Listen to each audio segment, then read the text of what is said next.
There we go.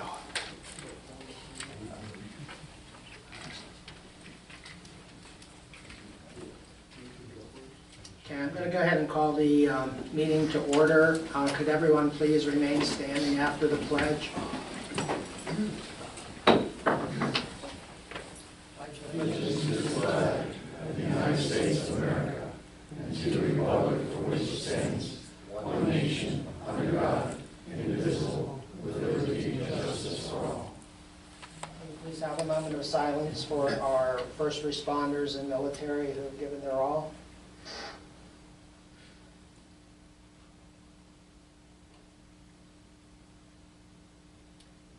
Thank you. And tonight, I also want to mention that this morning, our council member, Bernell Wilderson, his wife, EMS was summoned for cardiac arrest, and they weren't able to resuscitate. So Bernell's not here, and we send our prayers to him. So have a moment of silence.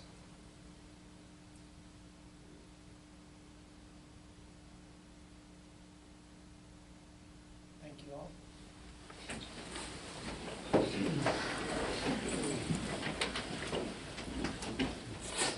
Okay, I have just a quick, we adjourned into an executive session at the end of last month's meeting, and I just wanted to give everyone a summary and, according to the Sunshine Law, what transpired. So last month, an executive session was held for council to review what council thought was a pending criminal complaint and an ethics violation. First, it was determined by the solicitor that these actions filed by a citizen against myself and Dave Reesdorf had nothing to do with and no impact on our borough. Second, the day after our meeting, it was found the criminal complaints were denied by the district attorney due to the finding that no crime was committed. The complainant was notified by the DA over a month before the complaints were presented to the borough manager. And lastly, the ethics board has not pursued action on the filed ethics complaint, which actually included virtually all actions by council since 2020. Public comment?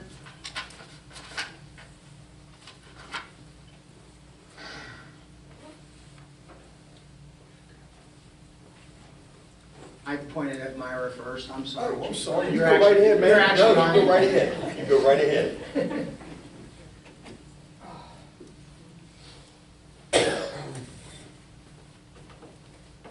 Good evening, everyone. Good evening. Please excuse my voice. He lost it. Somewhere along the route, I lost it, and no one has returned it yet. But anyway, I just wanted to come tonight and thank everyone who was a part of this glorious celebration once again. This was year 4, and again, all we're hearing is gracious, wonderful comments about this parade and how they can't wait for the next one, because it has now become an annual tradition here in New Freedom. And I don't know, it just gives myself and my husband a lot of joy just to bring this to this town. And the people that come out to support us is overwhelming. It just, I don't know, there are just no words. Now we do have, of course you're gonna have some opposition, you know, sometimes about small, we call it petty stuff. But we overlook that because all the goodness and all the joy overshadows all of that. As you can see, a lot of people, well, some of the people, I should say, that were so joyful of this occasion came along tonight to kind of share in their experience with it and what they thought of the parade.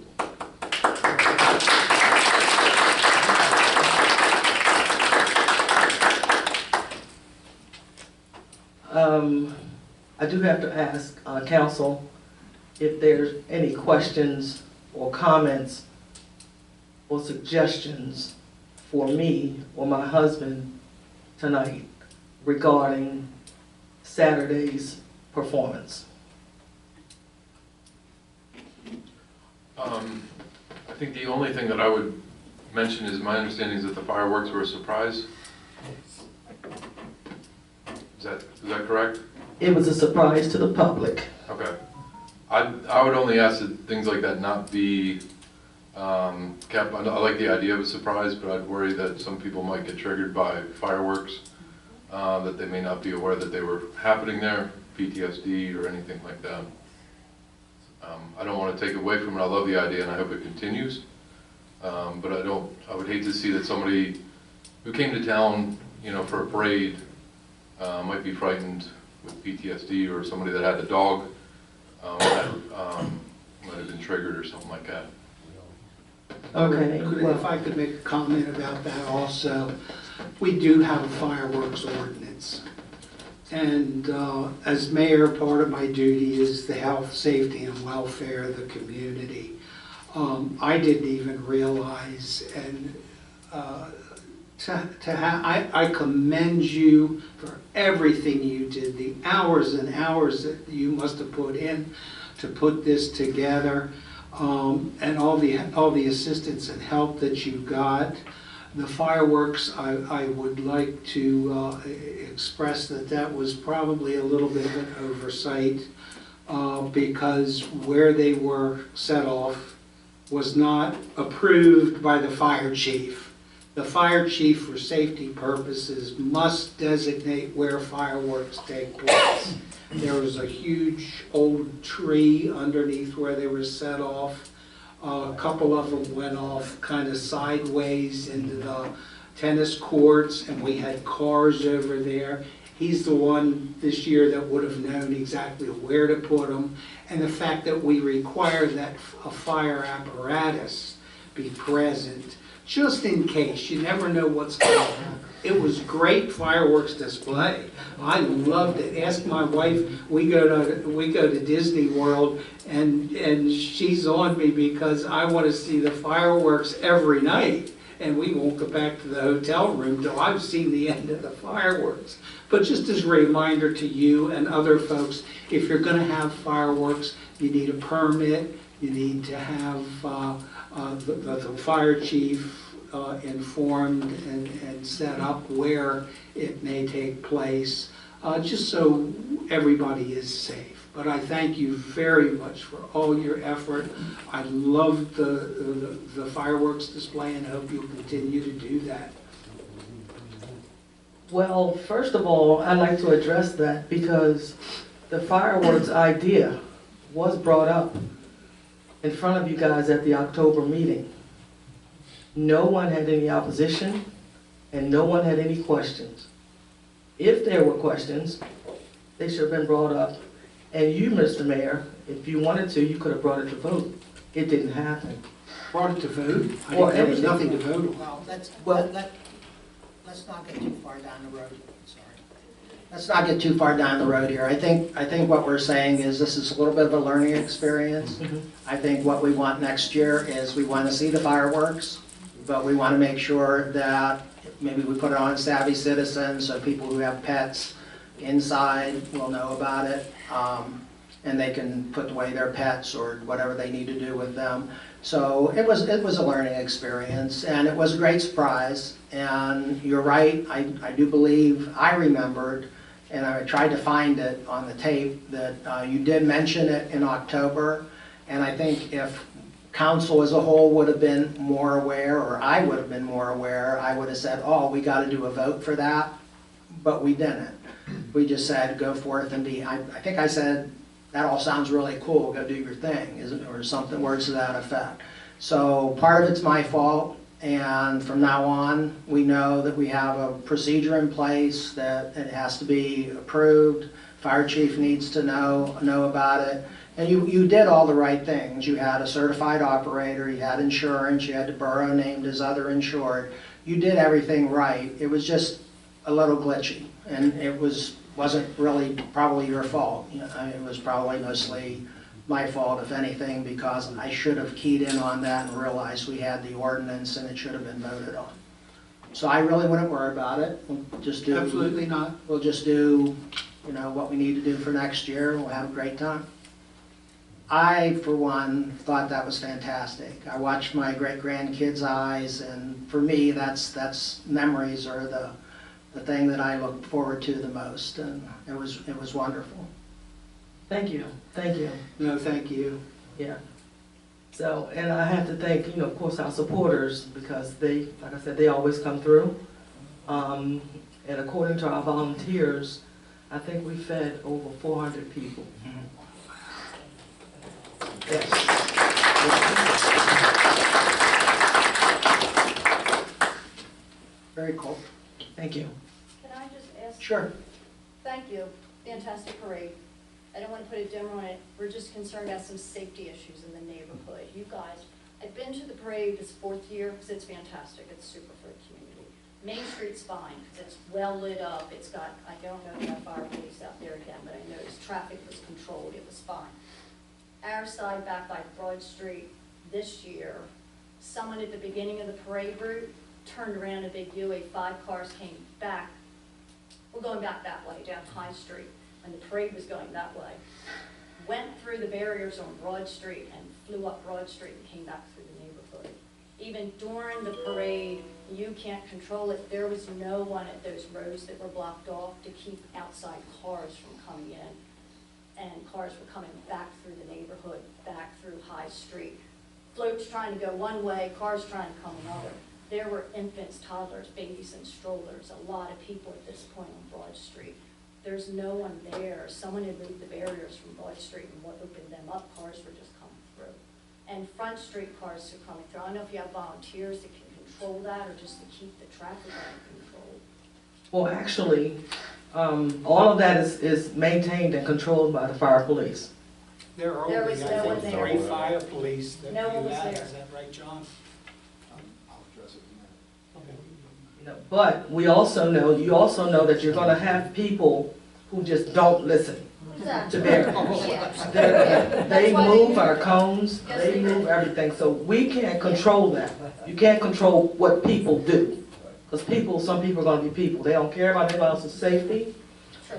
We do, and we try to cover all bases to make sure everyone is safe for this parade. But the parade participants turned around and came back up High Street while the other floats were trying to go down High Street. There were cars going both ways on High Street. Well, and again, because I think the I directional think they got signs. lost back there in the dark because you can't see.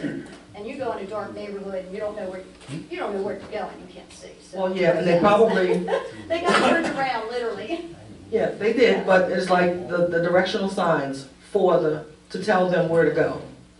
You gotta remember, we have big vehicles, Yes. tractor trailers and stuff like that. So if they don't see the signs or they're not out, they're not gonna know where to go, especially if you're not used to this town like we are.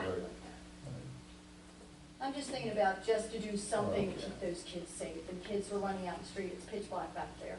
It's dark, except for that one street light at Broad and High. I'm just worried about the kids and the safety. Maybe at your briefing, Yes, as you're the getting committee. people ready to go, you just address it and say, do not make any U-turns coming Yeah. back through the parade route. Yeah. That'd probably solve the problem. That's the conversation, I had the conversation with Carrie. Because the way I wanted it was once they made that left on Broad, to get them out of town. And Right. I said, have them continue on to Logan, to 851, to get them out of town, or at the Borough, and he was concerned about people probably need to break down. If they have lights all over the place, they can't go on the highway with lights and that kind of thing, so he suggested to let them turn on and maybe pull into the municipal parking lot to break down, to get their floats ready to leave town. But so, he said he had some help and, everything was okay. He had that area covered. So, things are gonna happen, but safety is our main priority. And I'll address it again with volunteers because we are gonna have a post-parade meeting as well. But it was a great parade, great for the community. Thank you. The kids love it, yes. Thank you. Chief? Well, the adults, we're all kids. Us older kids. Yeah. Good evening. Oh. Volunteers had 60 calls for the month of November, 21 of them in the borough. We had 10 of our volunteers that made at least 25% of that number. We had a fire loss of $65,000 coming from an RV fire over at Summit Grove Park. Just the RV was damaged, no buildings. We slipped a little bit on our response times in the borough. Our average response time, in other words, from the time we're dispatched till the time we get out the door was 2 minutes and 27 seconds. That's still way better than a lot of other people. But with the frequency of calls and more of my young guys getting jobs and everything, we have less people in the firehouse. Our personnel put in 126 hours of emergency service time. In other words, while they were operating on the scene. Very commendable. One area that I want you guys to know about, our emergency medical assists are steadily increasing, usually because of overlapping EMS calls between Shrewsbury and New Freedom. Read between the lines on that. As far as the parade the other night. Chief, before you leave that topic, Okay. I can read between the lines, but what do we do to? We really need to consider in the future to get another ambulance, probably in the Shrewsbury station. I know that The doesn't- chase truck isn't gonna They don't do it. transport. They don't transport. Well, that's true. We have overlapping calls where we need somebody to To transport. transport. So that's something for the future, and I'm only talking a year or two down the road. It's going to be a serious consideration. I know that I just said that this is going to be something that should probably be at the Shrewsbury Firehouse, so it doesn't really concern you guys that much, but as a partner with them in EMS, I think that we need to come to the table, or you all need to come to the table, because it will be taken away from our New Freedom citizens. You have to, Well, we don't have. you don't have a manned, am I Right, correct? we don't have the staff. And, paid staffing for another unit might be a thing. It might be part-time at some point, but it's something to consider. As fire chief of New Freedom, the citizens of New Freedom come first with me. And I hate to see our EMS unit on the other side of town or transporting to the hospital frequently now. Do we use BLS out of Stewartstown at all? But they're busier too. And it's a longer ride. I mean, it's a little bit of time to get there. And plus, it's putting a daytime strain on some of my volunteer firefighters. Not all my volunteer firefighters are EMTs. Some of them just have CPR and, some very basic training. They're not highly qualified to be working on somebody. And that's a reality in today's volunteer fire service, especially in Pennsylvania. Do you think, I know that probably the mayor and I could use it for the next EMS meeting, but can you put together a chart or some figures on number of calls? It doesn't have to be type of calls even, it just has to be number of calls and what the response is. I have that, I'm gonna report on that. I get a copy of that every month. The EMS manager gives that out, so I'll make sure you get a copy as well. Okay, I appreciate it. During Saturday night's parade, I think you guys addressed pretty much everything. Fire police topic. They didn't drop the ball. We had people that didn't show up that were supposed to help, that would have curtailed the traffic a little bit from other jurisdictions. One of them, I think, ran a car accident, and the other had a Christmas detail in their own area. I thought they would be finished earlier, it didn't happen, and it left us a little bit shorthanded. So that added to a little bit of stress for our fire police. They did the best they could with what they had.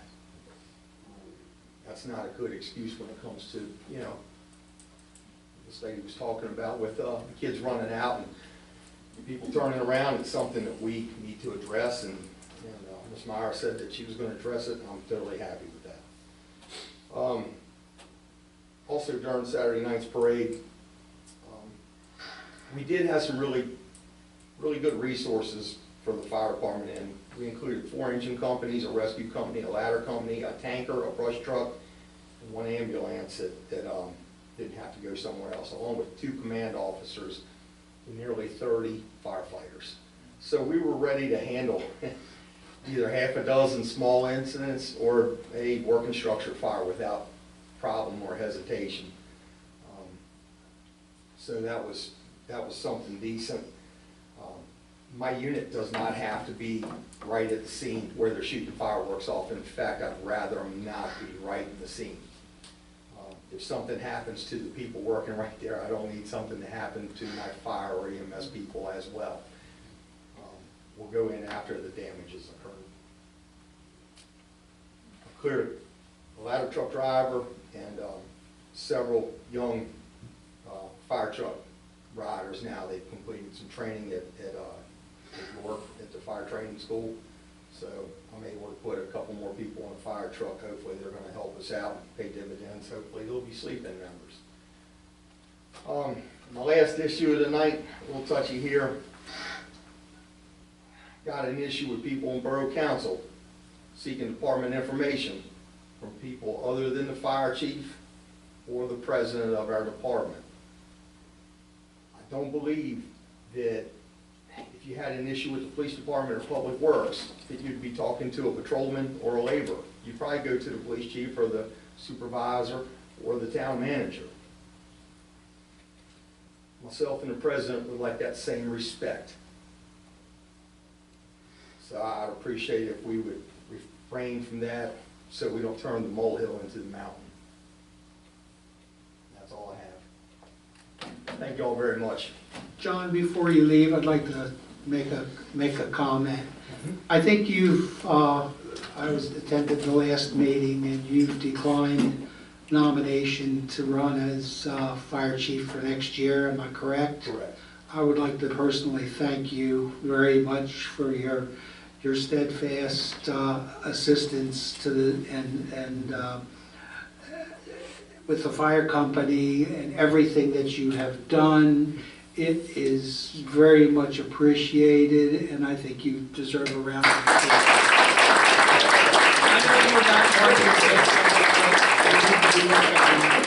I appreciate that. Thank you all very much. I have a question, John. Where did that come from? Oh, there we go. I had a resident ask me about the siren that goes off. Yes, ma'am. The siren goes off for Everything that we run. everything? It's going to go off 560 times. They this ask, year. like, don't they have pagers if they're volunteer? Does that tell them if they're not home? What We kind of, I didn't know how to answer it. No, that's great. We do have a system that alerts us. Unfortunately,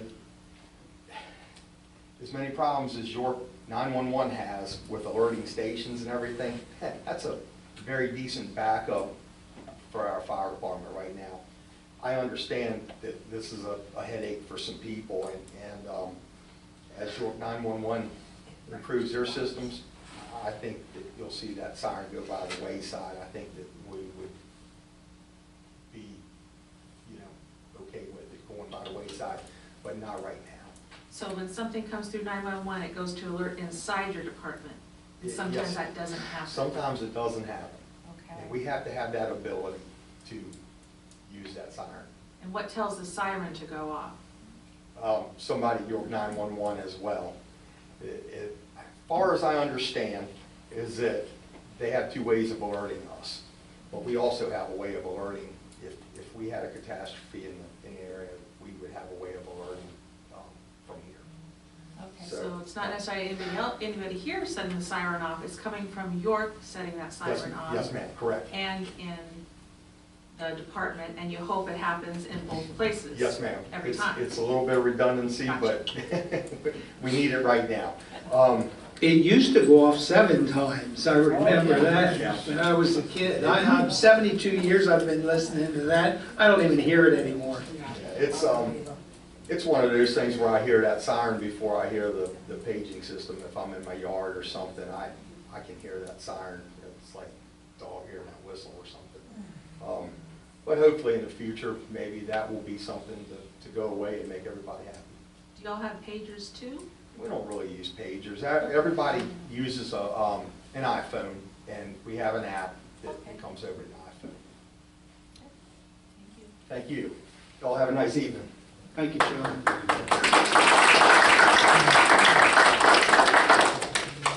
Anything else for public comment?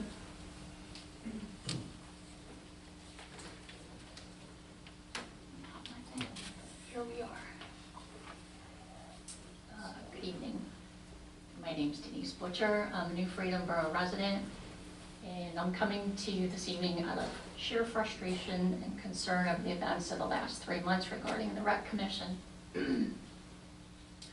Rich Garvey and I have gone to the Rec Commission starting in September regarding the pickleball program and the changes that have occurred to that program. Sessions have been moved and are eliminated, days of play have been changed, and payment procedures have been changed. This program is a revenue-generating program that was before the new commission was enacted, growing by leaps and bounds. I'm well aware that pickleball is not the only activity to use the community center. We proposed to that commission finding other buildings or rooms for new activities and have yet to receive a response. We went to the October meeting with over 15 members in attendance and proposed concerns to the director. We have yet to receive a reply from her and or anyone on that commission. Why have we not been given any answers to our questions? Are they not under the auspices of this council? I am requesting an answer, hopefully in a timely fashion, to both of these questions. Not to mention, the director is yet to come to one session of pickleball to check on the program. If she is indeed in charge of these programs, why will she not stop in at any given time to check on things? Even when a request is made of her to come, she is yet to do so. Rich sent her an email asking her to come on a Monday morning and explain the new payment schedule, and there was no reply whatsoever. Also, I don't believe that you, the council, are receiving a fair and accurate account of Rec Commission meetings from Ryan Ross, who is your liaison. When he gives the rec report, he says everything's going great, no problems, when in fact, he has been addressed with these concerns and we have gotten no feedback. In addition, just this past week, Mr. Garvey sent an email to Andrew Schaefer on Sunday requesting a meeting with him, Gina, the rec director, and me. He received a reply on Tuesday asking what the meeting would be about. Rich immediately replied, said that we wanted to discuss the payment schedule and that we have a possible solution to the changes being made. He asked for the meeting to be early in the week. No reply was given to him until 8:34 a.m. Friday morning. The reply was a complete brush off, stating that an administrative decision had been made due to processing fees. No mention was made of the meeting request, and essentially it was interpreted to say, too bad, I decided, live with it. I'm sorry. I was in the business world for 35 years and dealt with the public on a daily basis. I was a public servant. I ran a several $100,000 budget and dealt with over 1,200 families every day. If I was contacted by a parent on a Monday and did not reply to them until Friday, that would have been totally unacceptable. Mr. Schaefer, how is it that you is this how you handle all of your email requests, or is it just us? It is extremely clear to me that we were being handled and blown off. Why do you, Mr. Schaefer, have the authority to make the administrative decision regarding payment for the Rec Commission? My understanding is that the Rec Commission is a separate entity and that the borough manager isn't involved in a decision-making with issues pertaining to that commission. If I am wrong, please let me know now. Am I wrong?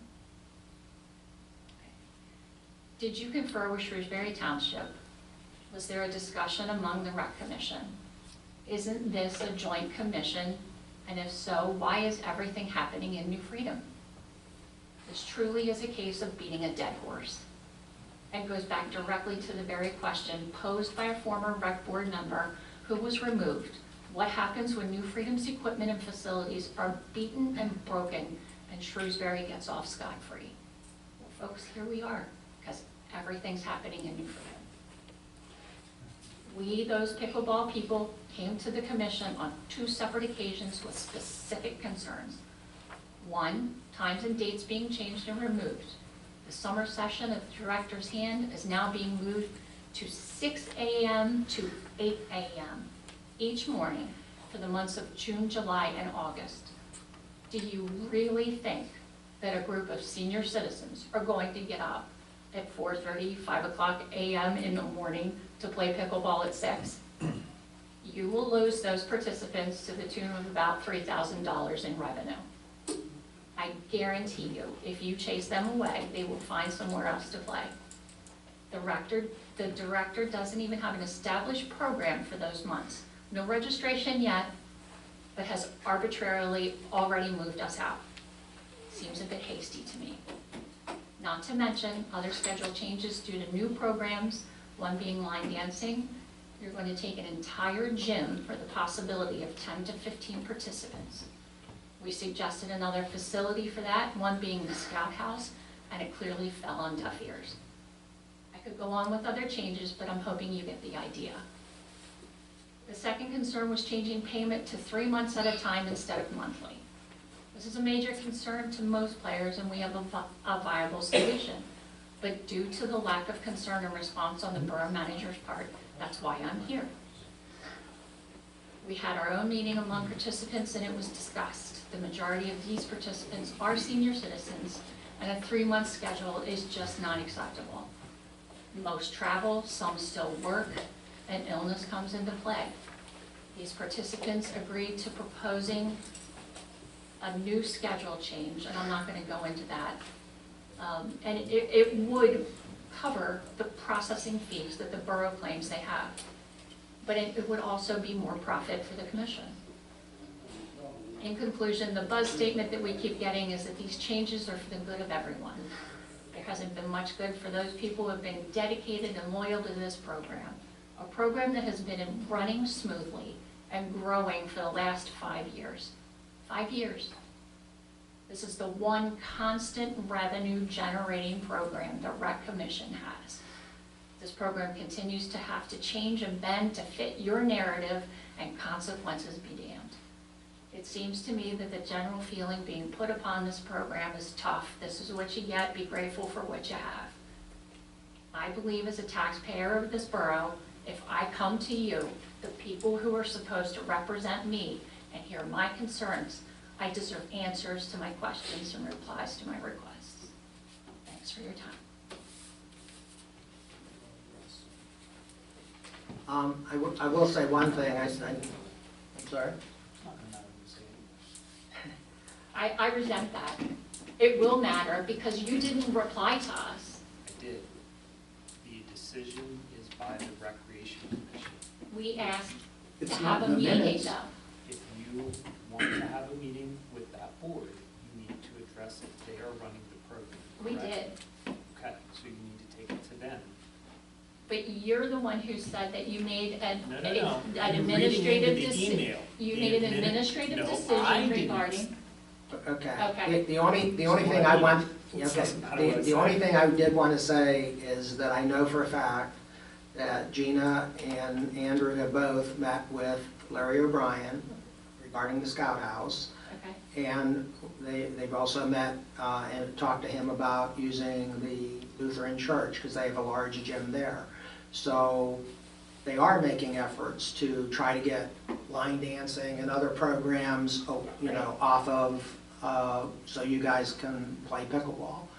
I love All the we asked pickleball for was a program. I mean, it's response, not- yeah. Yeah, I understand, but I'm not sure, I'm not involved in any of that. So Understood. I'm only telling you what little bit I know. So I do know that they are working towards getting more time and getting programs away from the community center. And we are the first ones to leave. Like, we're kicked out all the time. And it's fine. We are there under that understanding. You know, we've been, there's a blood drive, there's this, there's what, we're the ones that have to, and no one has ever complained about that. But That's not even close to being. But now that we're being changed on a weekly basis, yes, it is. Why shouldn't we? We make our payments, we don't get any reimbursement when we don't get our time there. I'm saying, we are more than willing to work with the borough, the rec commission. We went to the rec commission 3 times. And so that's why we felt like we needed to come to you. So I don't know what else. We tried to meet with Mr. Schaefer and he didn't want to meet with us, clearly by not responding. And so I don't understand the attitude when I now come to you in this forum. I'm sorry. I'm not a confrontational person, but I also don't feel that that's fair to be treated that way. The rec meeting is tomorrow night. Tomorrow. Yep, we'll be Okay. there. With you being the liaison for the council and the president of the rec commission, when is pickleball able to have a meeting directly with you and Gina? When they reach out to me. They've done that. They have not reached out to me directly. We didn't reach out to Ryan, no. But at the To Gina. meeting, you came to the meeting with your concerns. We did, twice, And nobody's So- September and Did- October. got back to them. They were addressed at the next meeting. We talked about the elementary school and the churches, all requiring fees or asking for donations, which then adds fees or money on top of the programs. And we don't expect you to have to do that. Yeah, No one's and that- looking that for was- you to go somewhere that you Yeah. have to pay for. Mhm. We Yeah, were and just that was- looking for other borough facilities that would be free of charge to you, Yeah. I so that think- everyone could be accommodated. Understood. To address your point about the line dancing, that's not capped at 10 or 15. That's That- open. The last I spoke to her, that was all the registered. That's currently that she registered. had. It's not Right. capped at that. Right, So it could Agreed. go much longer. Has it been held yet? I don't know that date off the top of my head. no, it doesn't start, I think, until January. Yeah, I was gonna say, I thought there was a little bit of time. Let- But back to my point, so again, with the schools, that was mentioned at one of the other meetings. I don't know if it was one that maybe you weren't there, maybe I was not after at the that. November meeting, Okay. so maybe that was, I'm not 100% sure, but I think it was. So we did discuss the things from the previous meeting that were brought up about using different facilities, where we talked about the additional fees of different facilities. I know that Gina had the meeting with Larry, where she was gonna go and tour the Scout House. I had not heard anything else about that. that's fine. That was If- discussed at what you say That was just an email between Gina and Larry. oh, an email, but your discussion, I didn't see that in the meeting minutes. I don't think we got every single detail like that. It's the minutes. But it was mentioned at the meeting about the additional cost at an off-site meeting, not New Freedom, not Shrewsbury Township. That's not what anyone is expecting, and like I Yeah. said, we're more than willing to, Yeah, That's not and the if you guys would intent. like to. not the sit- intent. No, thank you. So you're gonna be attending tomorrow's meeting? I will be there, Rich Garvey will be there. Okay, I will also try to be there, Rich or will be whatever there. that is. If you'd like to sit down at some other time, if tomorrow doesn't answer all your questions or whatever, then just reach out to me Yeah. directly, please. Like I said, we're trying to work something out, but Okay.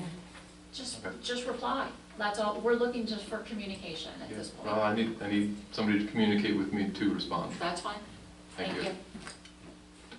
Thank you. Donnie, did you?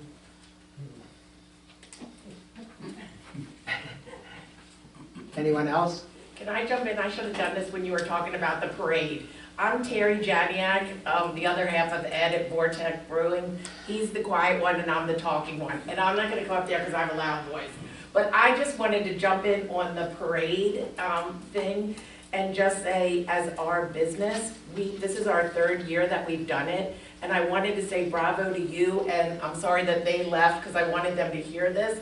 Because never have I seen and I grew up in the city, in Baltimore County, been lots of places, seen an event that included grandparents down to grandbabies. And from year to year, this year the most, we start at the beginning and come through the neighborhoods. And I'm not sure if anybody's gone that route, but so many families were having parties. They had fire pits. They must have invited people from all over. It was the most fabulous thing to see.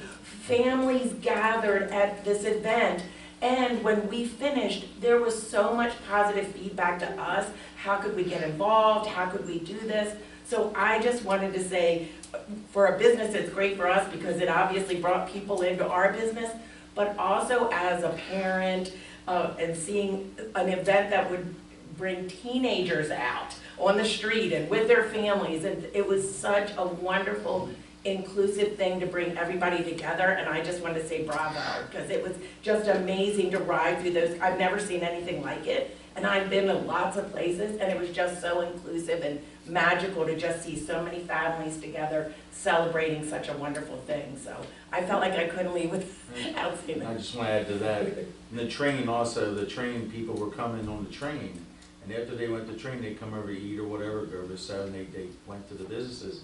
But then they were out there along the parade route before and after, and I think it really sends such a positive message to people that don't live here or that don't work here.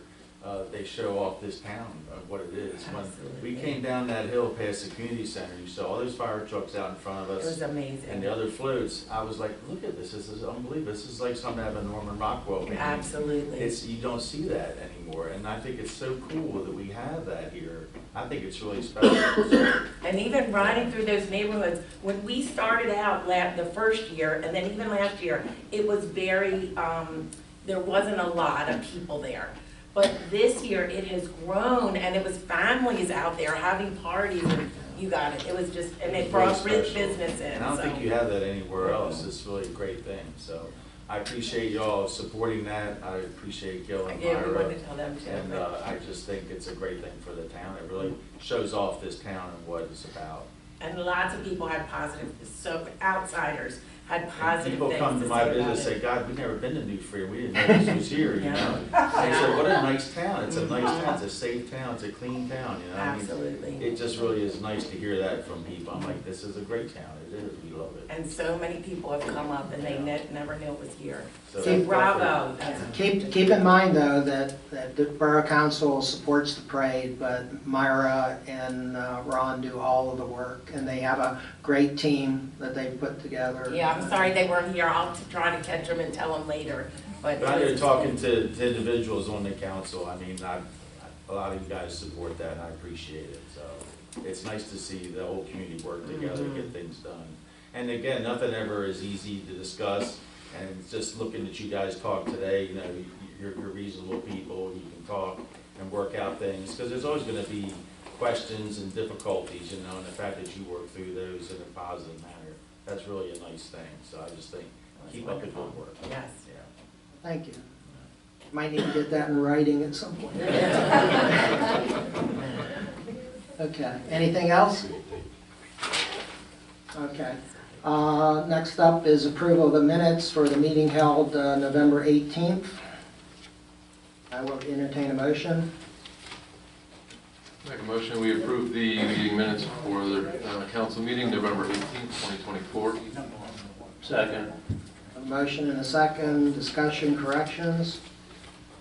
There's a couple additions regarding Devin Taylor. It was discussed at the end of the meeting. It just says, provide copies of complaints through the solicitor. It was discussed that it should say private criminal complaints and ethics violations filings against Andy Bobby and Dave Reisdorf were provided.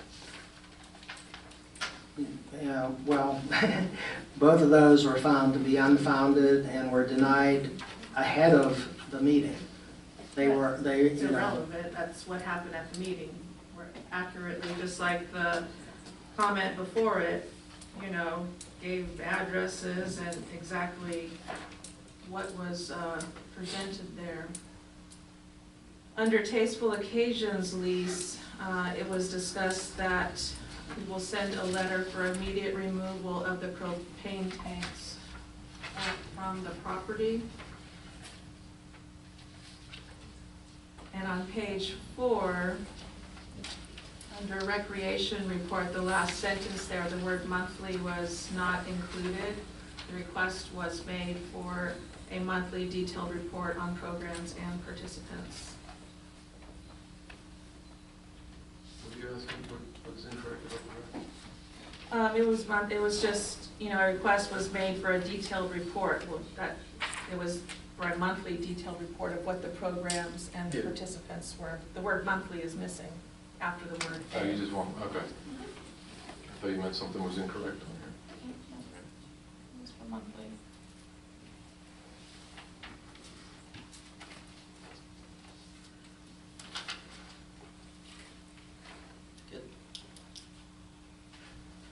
Takes 4 occasions, one with the propane tank.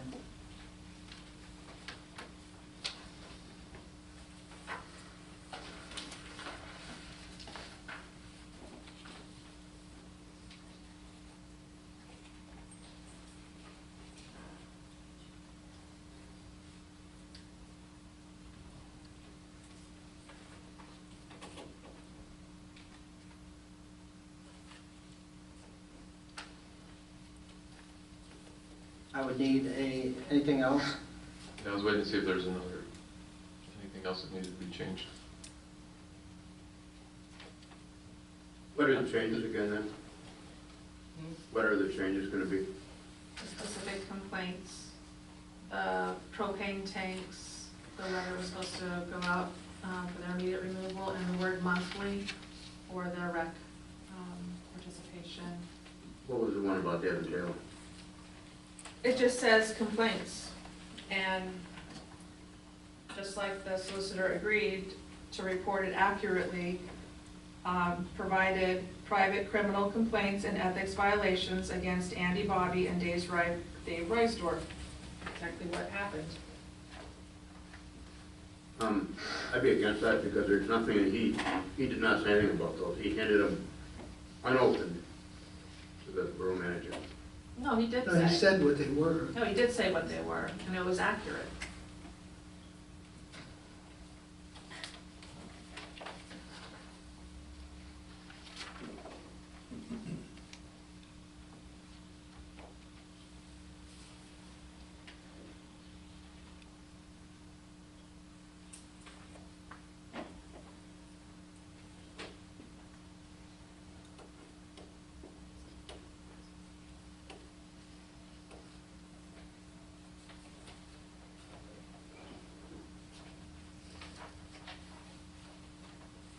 I would need a revised motion, or whatever I'm gonna leave my motion, wants to change. I'm gonna leave my motion as it stands. I cannot believe this council, just to keep your name out of the minutes. Solicitor, did you not agree at the last meeting that's how it should accurately be represented? Everybody up here didn't say a word, and you said yes. I don't recall the conversation, but what I'm looking at what the requirements are under the regulations from the Pennsylvania Office of Open Records. And it says that agencies are required to record the time, date, and place of their meetings, the names of the members present, the substance of all official action taken during the meetings, and a record of how each individual voted. So this council will put some information in, and then when their friends are involved, they'll leave other information out. That's an unfair characterization. Absolutely not, No, it absolutely isn't not. unfair. It's exactly what happened in the meeting. Exactly. If someone should come in tonight and present to the borough manager a complaint about you that was totally wrong and actually had been withdrawn and shouldn't have even been presented to the borough in the first place, you're saying that it should be included in the minutes just because that's what happened. So pretty much anybody can walk in and do anything, and it would have to be included in the minutes. It is. I'm just asking, so when Yes. I'm off council and you're on council, I can come in and present you with garbage. No, it would accurately represent, I mean, you all are more than happy to put the censure in here. I mean, everybody just jumped right on that. And it just seems that when something else comes against somebody negative up here, that people protect people up here, and that is absolutely wrong. There should be, what you think is irrelevant, that is what accurately happened at the meeting. And to leave it vague, like gave a complaint. What do you mean gave a complaint? Complaint on what?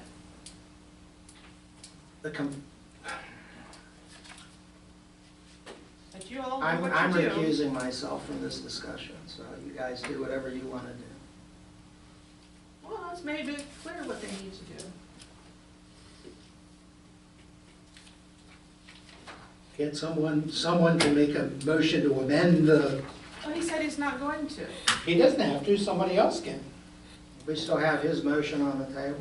Yes, but you can amend that motion. He can, By yes, he vote. can. No, he doesn't have to, another member can. No, the motion would have to According die to and you Robert's make a new rules. motion. According to Robert's rules, the motion can be amended He has to, by he has another to, he You has can to make make. a motion to amend it. That's what I just said. And he said no. But he doesn't No, have to, somebody else what he's can. saying is you can make a motion to amend his motion, and then we would have to vote on that motion. On that amendment first. and I don't think you can do that. Yes, You have that's to, you have the to way it vote his motion down, somebody makes a new motion. No. It can be taken care of that way. works. No, Does- Robert's does- rules, does- I've got does it the covered solicitor want inside to now. weigh in on this? Sure. You follow Robert's rules, and so when a motion is made, anyone on the council can move to amend the motion and state their amendment. Then the procedure is to vote on the motion to amend. correct. If the motion to amend is approved, then the main motion comes back as amended. If the motion to amend is denied, if it's not approved by the council, then the original motion stands as it was originally made, and you would vote on that. So let's assume that in this case, your motion is to approve as presented. Let's assume that you make a motion to amend that, to add the detail about the complaint. If your motion to amend is approved by the council, then when the main motion is considered, it would be a motion to approve the minutes as As amended. amended. I make a motion to accurately reflect the meeting to include that Devin Taylor provided copies of private criminal complaints and ethics violations against Andy Bobby and Dave Reisdorf. That Tasteful Occasions will be sent a letter for immediate removal of the propane tanks from the property. And that a request was made under the rec report for a monthly detailed report on programs and participants. I will I have a second that. motion to amend the previous motion made on the acceptance of minutes. Then he seconded. I have a motion and a second. Is there any other discussion? All in favor? Aye. Opposed? My vote is no. No. Motion fails. Back to the original motion to have the complaints in. All in favor? Vote is aye. Aye. Opposed? No. Motion carries.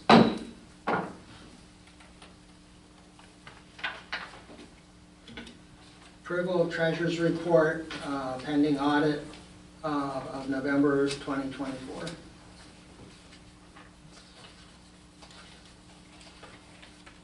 Make a motion that we approve the treasurer's report for November 2024 pending audit. I'll second that. Motion and a second. Is there any discussion or questions? I had a couple. I didn't get a chance to get together with Andrew today. He was busy. Southern York County Regional Rec Commission on the cash flow report shows a negative $10,594. So it, Just the cash flow for the moment. so they're out of money, is what that says, or no? That's just reflecting the month. So basically, they're waiting on, there was reimbursements made and programming, so you're just dealing with that natural fluctuation. Okay, so we feel next month it'll come back and, and maybe this has been brought up before, but I noticed a reimbursement to you for $250 for health insurance. What is that for? That's, all the employees are eligible for partial reimbursement of the deductible that's associated with healthcare. So basically, the higher deductible, and then you supplement that with a reimbursement to get a cheaper rate, but it comes out saving money in the end, So everybody gets that at one time or another? once per year. Okay, I didn't understand that. It's probably been in here and I never noticed it before.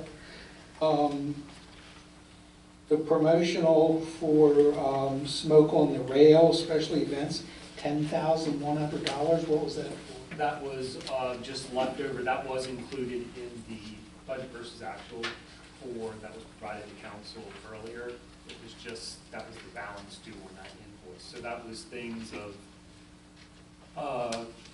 volunteer shirts, event cups, trophies, banners, signs. Does that need to be Bags. added to the profit and loss No, it statement was that included. you? Okay, It then was, yes, that's it was fine. included. I just wanted. We knew that, we were just waiting on that final invoice. I see 2 invoices for PSBA, Pennsylvania State Brewers Association, somewhere in here. One for $450 and one for $80. $450 should be the annual registration, or it is the training program. The Member plus- plus, yeah, I couldn't think of it. And the other 80, is that something that someone took because it doesn't say it? I believe that's for the magazine, the subscription for the magazine, for 8 subscriptions, which would be council and mayor. Well, they don't give that to us for our $450? Okay. No. You don't get nothing for free anymore. No, it's do you? $10 a year per subscription, so it's, What is it, once a week you can go into Sobel's and get one thing free, I think they offer something. Okay, that's the only place. Thank you, I appreciate it. Anything else? All in favor? Opposed? My vote is aye. Stormwater Channel North Constitution. I would like to speak to that. I was here last month. But I think he's going to give an update. Yeah, this isn't public comment. This is, Okay, I'll wait. yeah, he's going to give an update, and then if you have a question. Now, I have my pictures that I wanted to give to you to show you what we were talking about. I think it's in the package. I think we have picture. Well, but your package may not look like what I want to show you. Okay.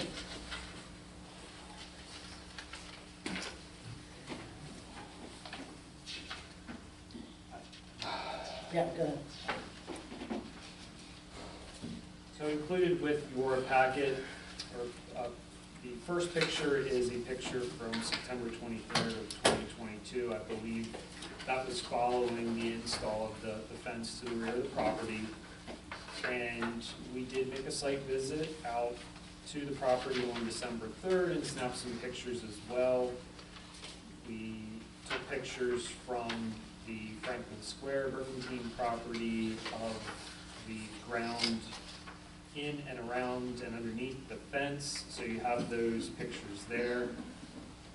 At the time, it did not appear that there was any substantial erosion of the bank to the rear of Mrs. Russell's property. This was on December 3rd. Correct. But these are all different angles of the fence. These are all different angles. We don't They're- have that same picture of when it was put up in 2022.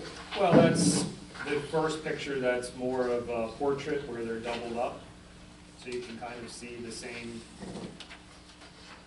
It looks like it goes under, down by the pine tree Well, but in 22. by the pine tree, from the picture in December 3rd of this year, that's the area that was undisturbed during the development. That was the limit of disturbance there where the brush is by the pine tree. So that area where there is settling was not touched during construction. I believe that the area in question was more towards the center of the fence.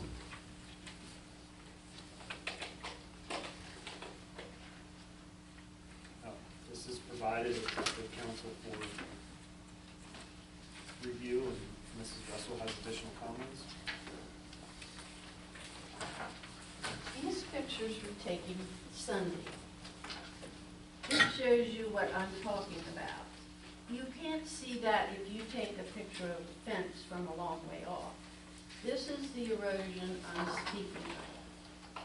This is where I'm having animals crawl in and out of the fence.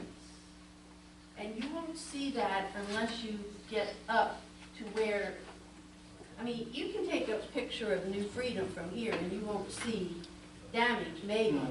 But if you take the time to walk the fence, this is what I'm talking about. And I mean, you know, Where is that along here?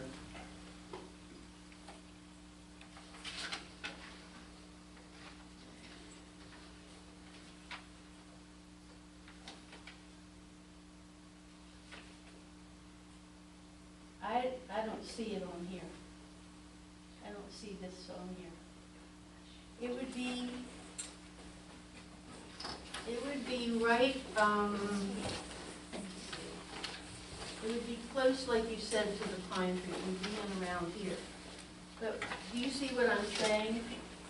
That you don't see this from a farther distance. It's what you see when you're up close to it.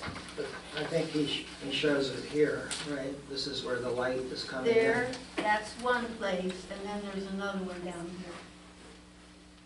But it's, like I said, it's a gradual thing, but as you can see, the part of the fence is now, this dirt was up to here, now it's not.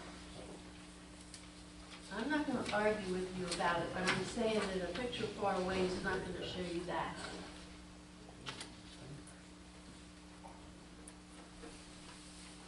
And the reason the erosion is happening is because of the excavation that was done for the buildings. The one thing I'd like to say to you is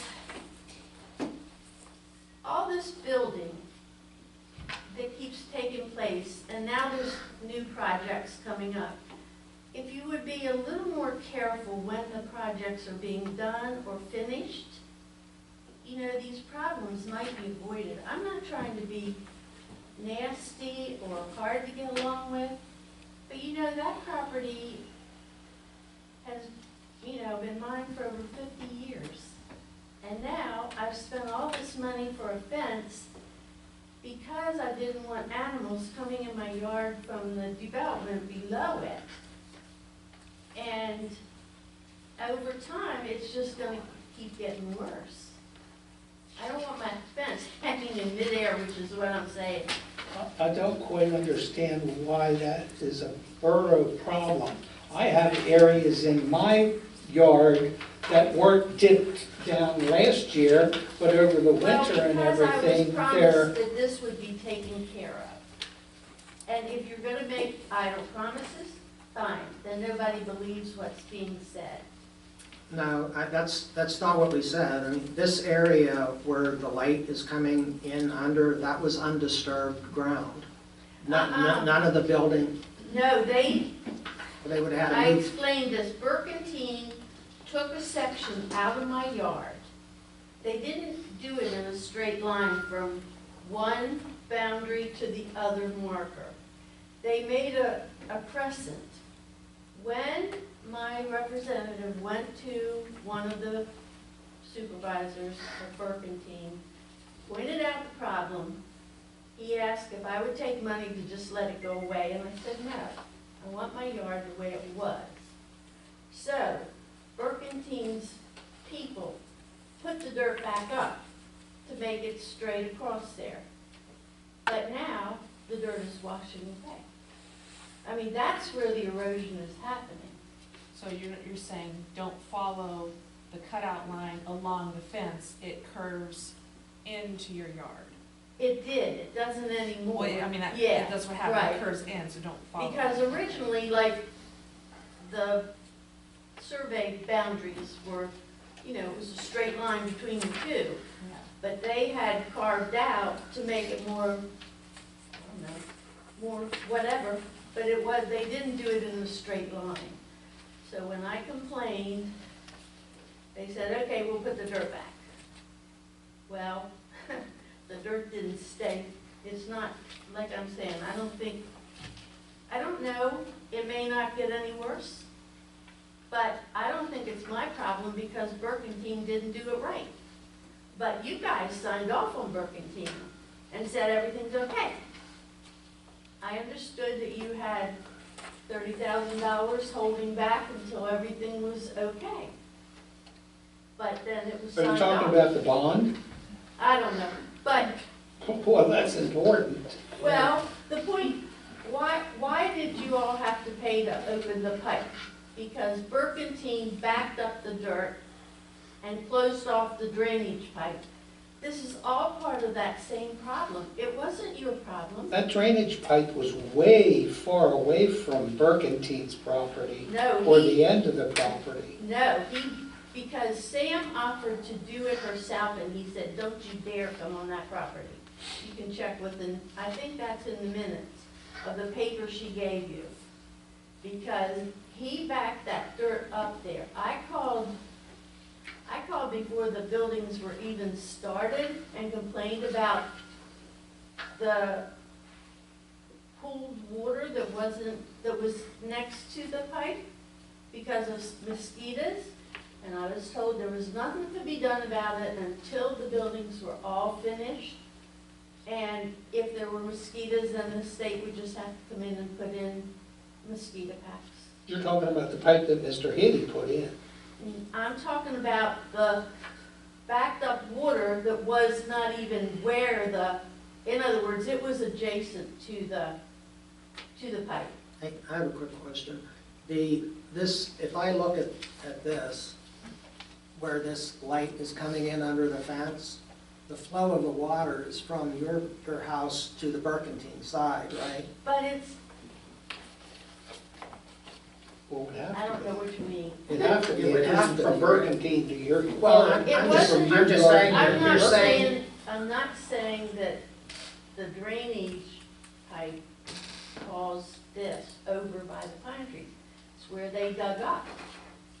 There were pine trees totally across there. but the water is flowing from your property underneath the fence onto the Burkentine property And washing that out. and washing that out. So the water's coming from your side to wash that Not out. necessarily because there's a berm built up. In other words, the ground was here. He built up a berm so that the water can run down there too. And sometimes the water lays behind the fence. I'm just bringing this to your attention. Well, I can see where Yeah, we're water just will trying to get figure behind out. the fence because the fence is all the way down into the ground. Nothing could get through there. Well, it's not, it doesn't need to go through there. It just needs to go into the ground. It doesn't always happen. And your fence is open on one end, right? I mean, it's not, there's no gate or, like this is open right here? Well, it is and it isn't. Sam just put a temporary piece there because we still had people coming up over the bank and through the yards. So she put, between her fence and mine, she just put a temporary piece there. But how's that gonna, end of that fence going to be finished off whenever, eventually? No, it's finished.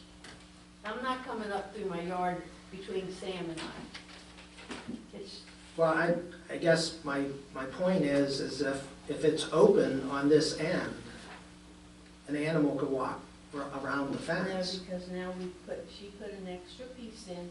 It's not actually permanently connected. So there's like a space like this, a space like this on both sides, but there is a fence piece there of her making. They can't touch because they're on two different properties, which You is can't connect the Oh, two. No, because, so an animal could still get in But there's between. still- Not end to the between fence. those, not between that space. You ever see what a mouse can get through, Well, and I'm not mole worried and about, vole? I'm not worried about mice, I'm talking about dogs, cats. Well, but I guess that's my point, Martin. I'm not trying to, but if their fence just ends and I mean, I could walk around the fence, right? No, you couldn't. I couldn't, Can you okay. get through a space like that? Not for But a we don't long have time. pictures to show us. Right, right. The fence that she put there is only, it's, in other words, her fence ends at the end of her property, but we couldn't connect because that's not allowed, apparently. So there was a space big enough for people to come through, or animals. So she said, do you care if I put a temporary piece in there that can, you know, doesn't break any laws because it's not connected to either side. It can be easily removed to keep people and animals out. Okay. If this is her fence and this is your fence, so now there's just a little space. Right. What's on this side and this side? Well, she has an acre and 3/4, I have an acre. And between our two properties, we don't fence up between. But what's on this side of the fence? Like if I walk to the end of this other My side? fence, Right. well, then the fence goes up this way. Okay, so it does Right, continue on yeah, it up. continues on up. And hers does too? But it's not this end. Okay. It comes up this way. Okay, no, that's fine. No, that answers, okay. Are these pictures that we took or that were submitted? You took the ones those. that are So, provided in your packet are ones that I. okay, those 22, can we get pictures that are more current so we know what? The only one from 22 is the first one, all the remaining ones are from December 3rd. They're marked at the bottom, December 3rd. Yeah, but it doesn't show the same as She just gave the some September closer 23rd. one, she just gave. Well, we don't all have copies of those, so I wish we would have had those ahead of time. Can you make copies for, you know, The ones that were just provided? yeah, and email them to us so we know what's, I'm just kind of confused. This seems like this is a problem between, Oh, I'm sorry, you Yeah, don't have working these. You can, we can pass these around. Yeah, I was going to ask what the relief is, or what the borough's being asked to do. Yeah, I'm not Yeah. quite certain because like I said, the water is actually coming from her side of the fence. So if there's erosion coming down through here, I mean, the water is coming from her side. I mean, if it were flowing the other way, I could see, yeah, there's. I mean, that was a marsh when we went down through there a couple years ago, because I lost a sneaker. But that's what was carved out, so that's why it's eroding. But the rain washes on the other side is what's washing the water away. But it goes But this my way. question is, what is the borough being asked to do? Well, when she came a year and a half ago with the owner next door, Borough Council said that they would make the homeowners whole after the pipe was fixed. So this homeowner's coming back and saying she's having erosion under the fence due to the builder cutting out her property, putting it back, I guess not packing it properly, whatever, and now, But it's all seeded. I mean, it's not bare dirt. I mean, if you look at the pictures, it's done. Well- I mean, I don't know that anyone can do anything more than what's been done. And it doesn't look, I mean, I guess, Well, I'm just trying to find the authority to Right. spend public money to do something for Right. this project. That's what I'm trying to figure out. Yeah. What is the borough's obligation here? Because it would be public money that would have to be spent. And it's not legal to spend public money for a private benefit unless there's some grounds to do that. So what I'm trying to figure out is how we get to the authority that the borough would have to do anything, even if the council chose to do something. How much did we already spend on this project, Andrew? The contract, I believe, was around $15,000 for the stormwater swale, but I think there just needs to be a point of clarification. Yeah, thank you.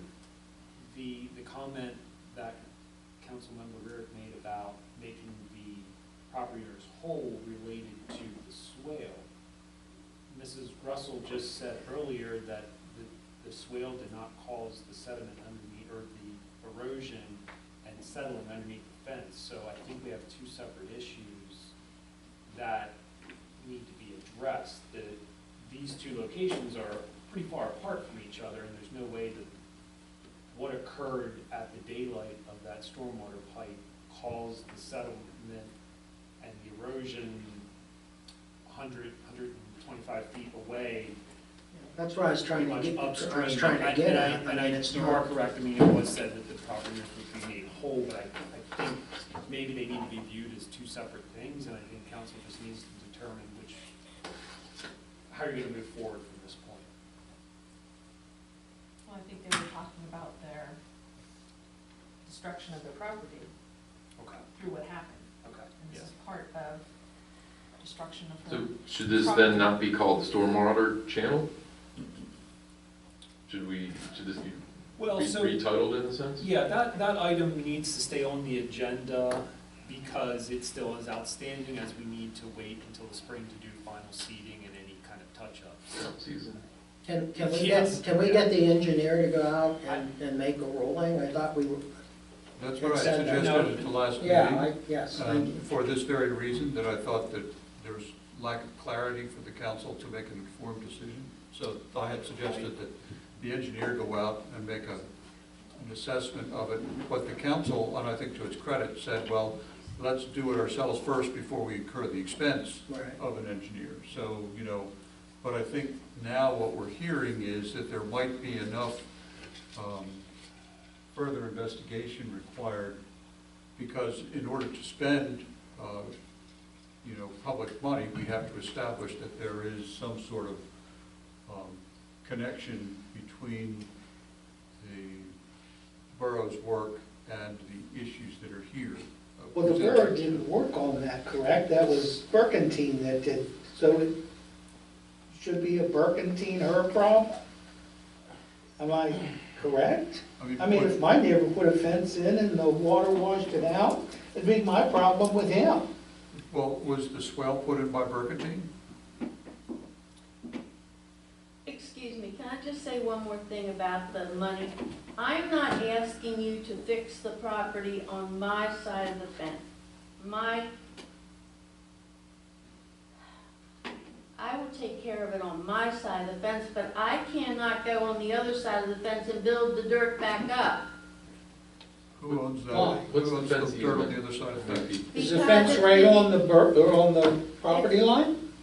It's been declared wetlands and you can't, I can't go there and fill in dirt behind my fence. Who Wetlands owns is the land on beyond the other side that, of the fence? right? Not if the area in question is not determined to be wet. Wetlands, that's over on the other side of the creek, But who owns the land on the other side of the fence? Franklin Square, Burkentine. Burkentine. Okay, so it's not borough property. No. Is there a borough easement at that location? There is not. Okay, so, I'm, based on the information that I'm hearing, if the problem is between a private property owner on one side of the fence and a private property owner on the other side of the fence, I am not seeing any basis, legal basis, for the borough to spend public funds to correct the issue. I think that the analysis is that this is between the two neighbors as to whether there's a problem there. And I'd be cautious if I were the council about authorizing the expenditure of any money to address an issue that's basically between two privately owned. We addressed the issue, which was the water coming down from the street Yeah. We did do that, but this is a That's a separate different issue issue, and I than don't that. think, and this was an approved stormwater management plan. I'm not sure what we can do What- anymore. What we were told was that by Burkentine declaring those 2 or 4 feet or whatever behind, you know, where their property actually is, by declaring that wetlands. They because didn't no- declare it wetlands, that was declared by DEP. Well, it was, in other words, what we were told is that relieves him of any responsibility for it, because it was declared after, that was declared after the buildings were put up. But regardless of whether it's declared a wetlands or not, that doesn't impact the authority under the borough code for the borough to expend public funds. What I affects that? understand that, that's not what I'm talking about. I'm talking about the fact that I could go to Burkentine and say, you know, I want you to fix that. I'll fix it on my side of the fence, but you fix over there what you messed up. And he's gonna say, well, I'm sorry, but it's now declared wetlands and I don't have any responsibility for that. That's what we were told.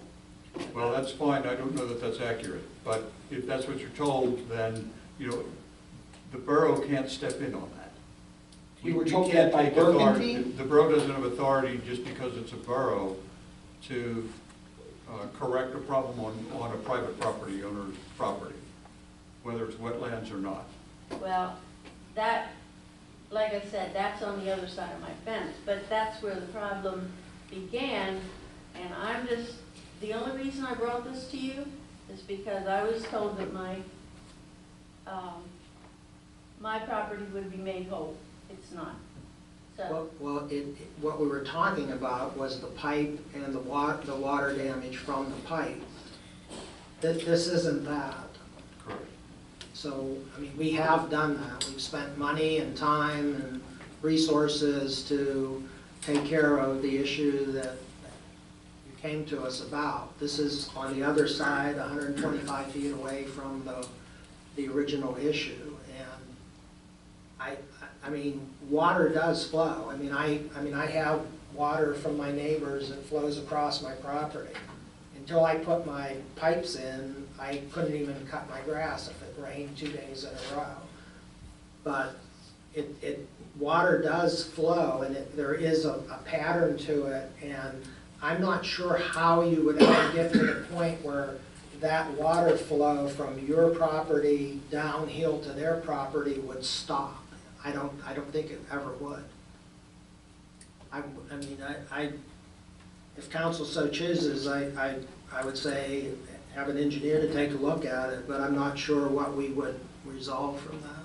Well, the other concern that I have is that if this is private property on both sides, it is generally the upstream property owner that has the obligation to prevent erosion of a downstream property. So, you know, the issue may actually be the reverse of what is being said here.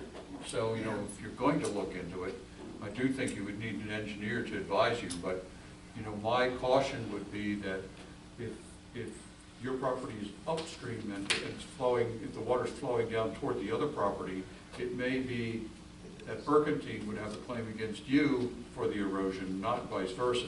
So, you know, these are all things you need to look into, and I don't see any basis as a legal matter, and my legal advice to the council is, I don't see a basis to provide any kind of funding for any solution in a situation like this, because it would be expending public funds for private benefit, meaning it would be benefiting a private property owner and correcting an erosion problem created on private property, not as a result of borough or public works.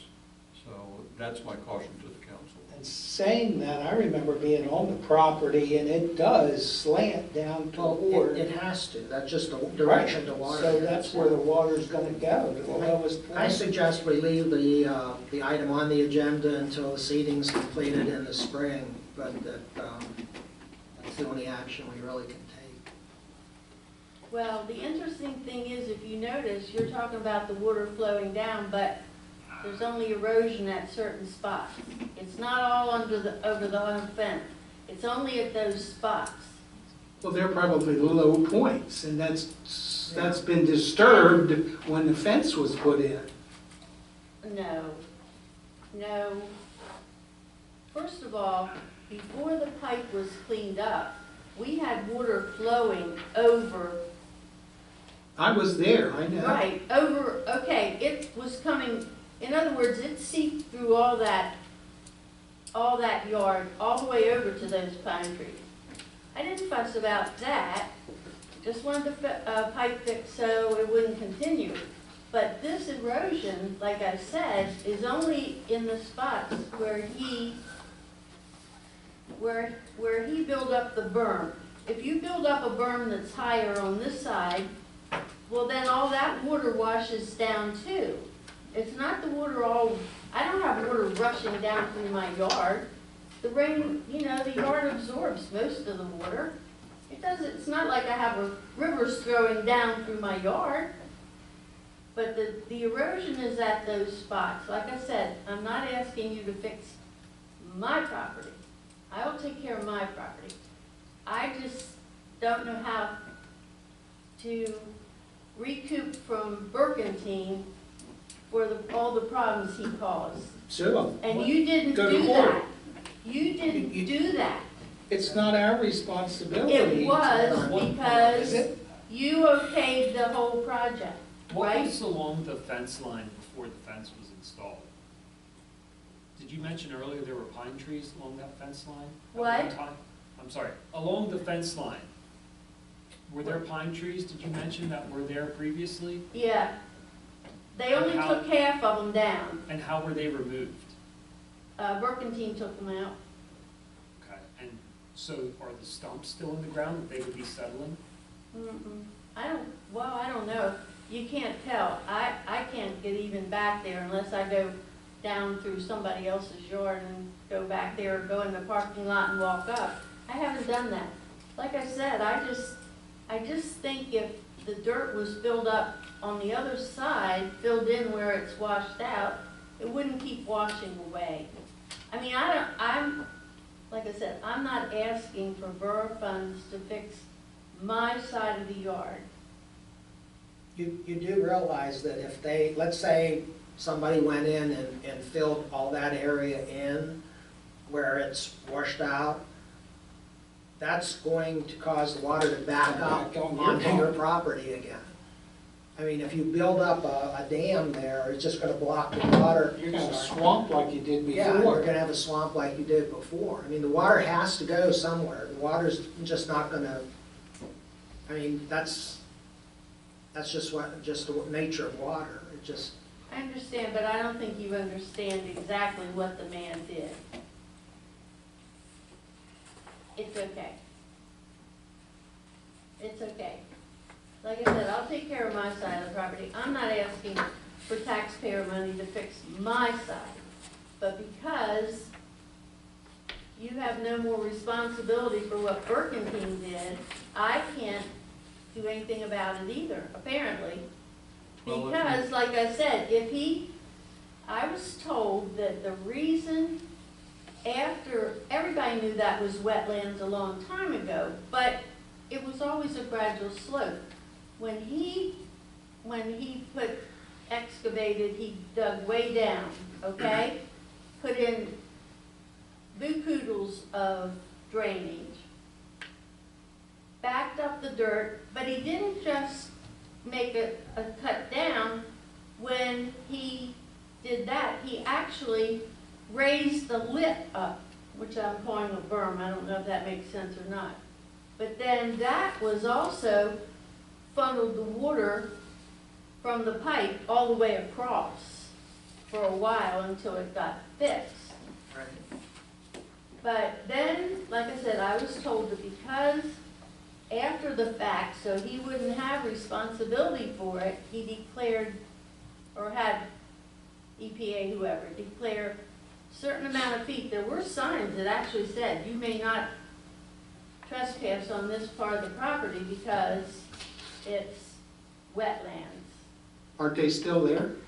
They've been Well, I there for haven't been years. down to look, That's not even close to this area. but It's not. You wouldn't be able to mow it. if he no longer, Well, you can't mow down there where that is. It's That's just not all close to grown this. up. I thought it's on the other side of the fence, down on the other side of the stream. Her fence is here, there's a little bit of property, then the stream comes up around, and that goes into an area that's designated as wetland. That's over here. Yeah, over to the, if you're looking down at the end of her property to the right. Along the fence, there are not wetlands. Gotcha. anyway, thank you for your attention. Sorry we couldn't help you. Tasteful occasions lease renewal. The lease has been executed by both parties. Council has a copy of the lease in their packet, including all of the revisions that were requested. If there's any questions, let me know. We did send another notice regarding the propane tanks. If they are not removed by the date, then we will be removing them and relocating them to another spot. The letter was immediately. I agree. When you see another spot, huh? Well, just to Where? our property. We've asked multiple times now. It is in the new lease, so obviously the Yeah. new lease takes effect January 1st, but. So at this point, we'll be removing them. It's not our problem, though. Why, Well, council's we're no trying to asked, address it. I mean, no it's, less than 3 times. Why can't they be fined? Why can't, it's a violation of their lease, what can be done? but it's a violation of the new lease, not the current lease. Well, yeah, so January 1st, if Oh, they're still absolutely. there, what happens? It's not the borough's responsibility to go take them anywhere. Those need to be gone. It should have been gone a month ago. But January 1st, if they're still there, what's the action by the borough? It would be a violation of the lease, and we would follow whatever the language is in the lease for any kind of retribution. What is the exact problem? They There are put, propane tanks stored on the property. Okay, And with it, Bungee corded to the downspout of the building Okay. and unlocked.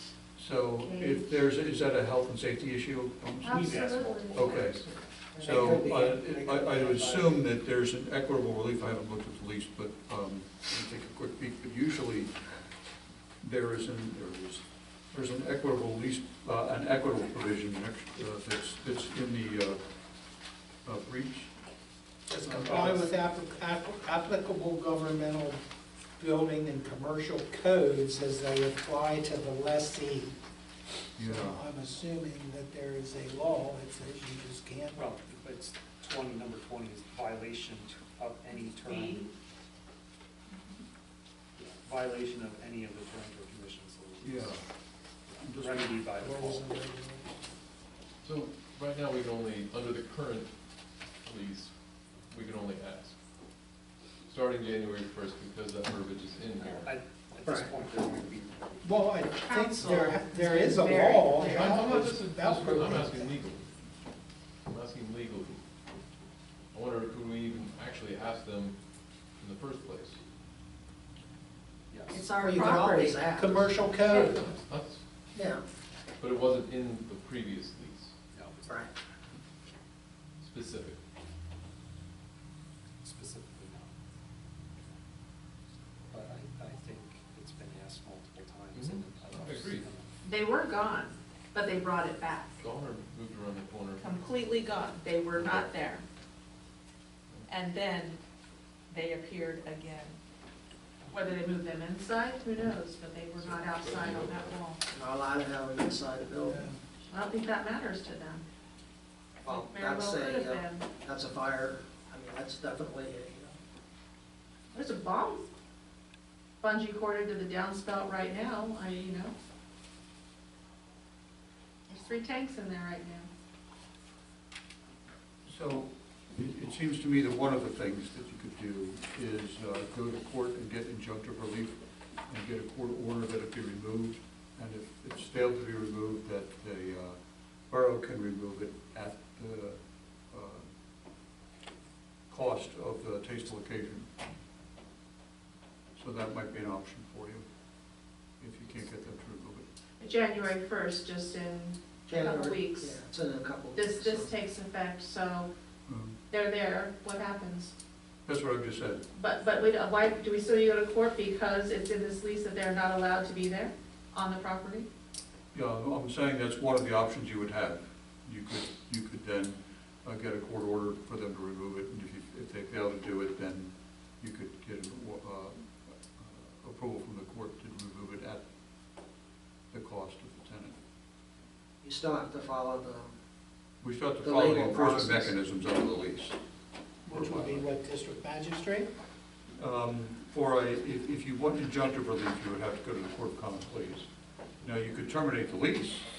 I mean, that's a right too, and there are forfeiture provisions under the lease in paragraph 21. Why aren't they sent a letter that the lease will be revoked Yeah, you could do that. on the 1st if they're not immediately removed? Does that solve the problem? Absolutely. Would the propane tanks be gone if the tenant is kicked out? See, what I generally advise my clients is try to pick a remedy that solves the problem. So, you know, that's what I try to do. So if we can get the tenant to be ordered to remove those, or we would have the authority to go on the property.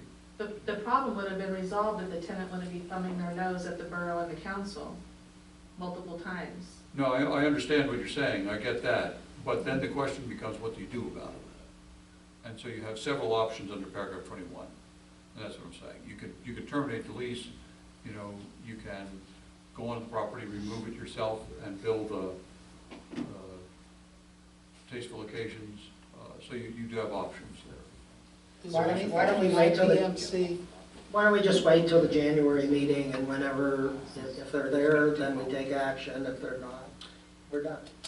In the meantime, too, I'd take a look at the IPMC and see what that might say. I mean, Right. Jesus, that's Yeah. that thin. Your code enforcement folks may have an ability to do something there too. Right, that's what I thought. Yeah. Okay, It could be a property maintenance code violation. right.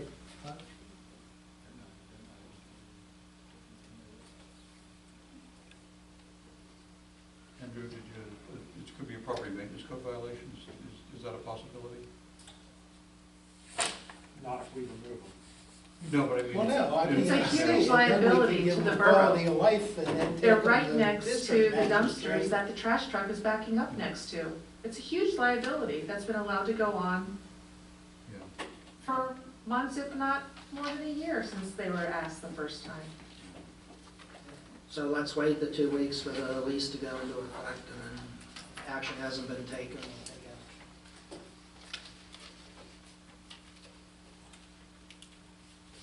Where in the lease does it say that we remove, where is that provision?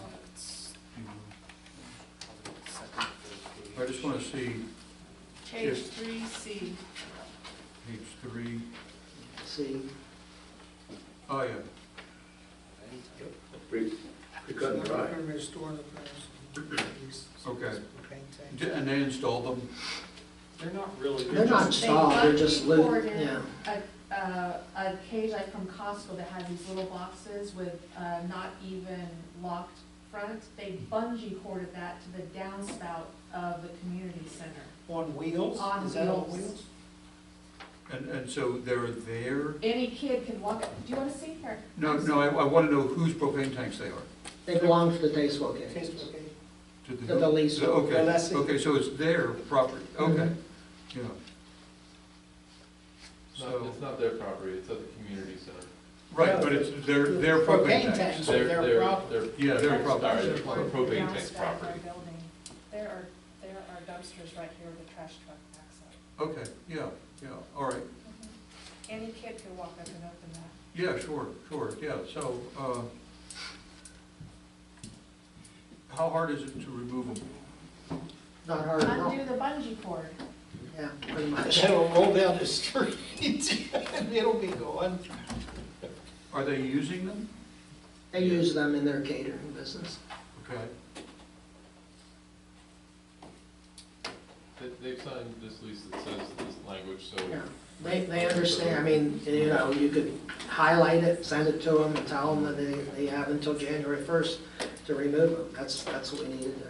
Yeah, I think so, or tell them that we'll remove it on January 2nd.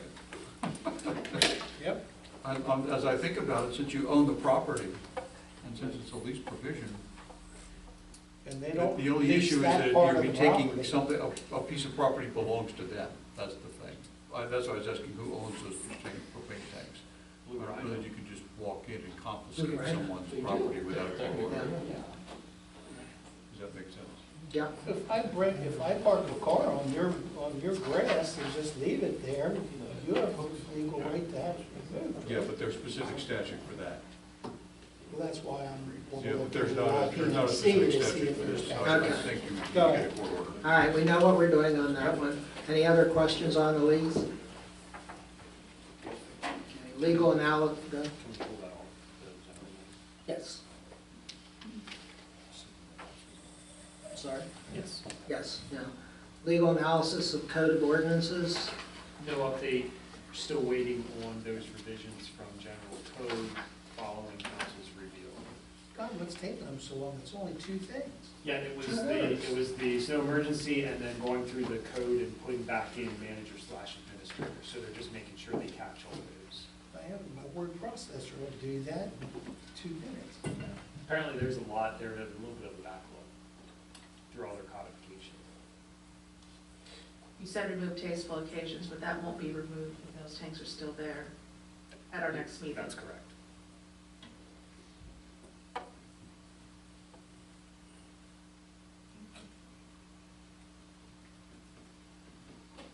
Where are we here? We are at the library, actually.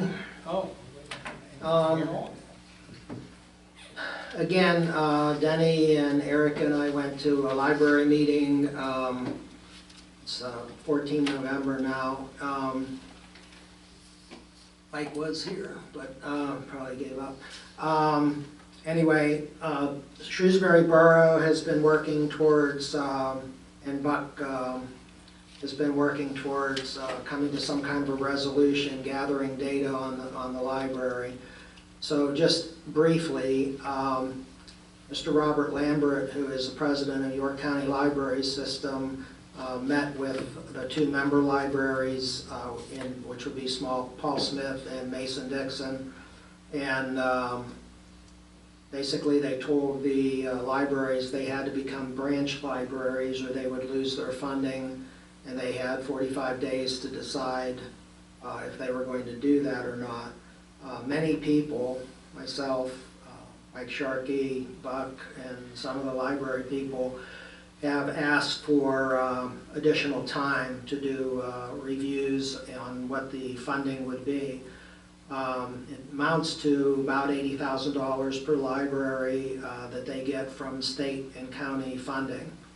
The one thing that the libraries are asking, one thing that Shrewsbury Borough is doing is they've increased their support to the libraries. And one thing that I recommended, which I think everybody agrees with, is that we do not write a check to the libraries until we know that the money is going to basically stay in our library.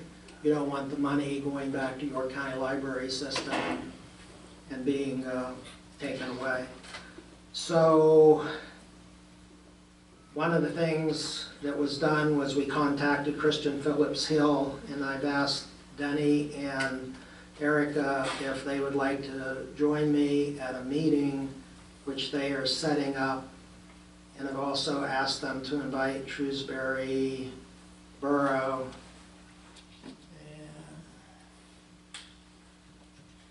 How about York County Commissioners?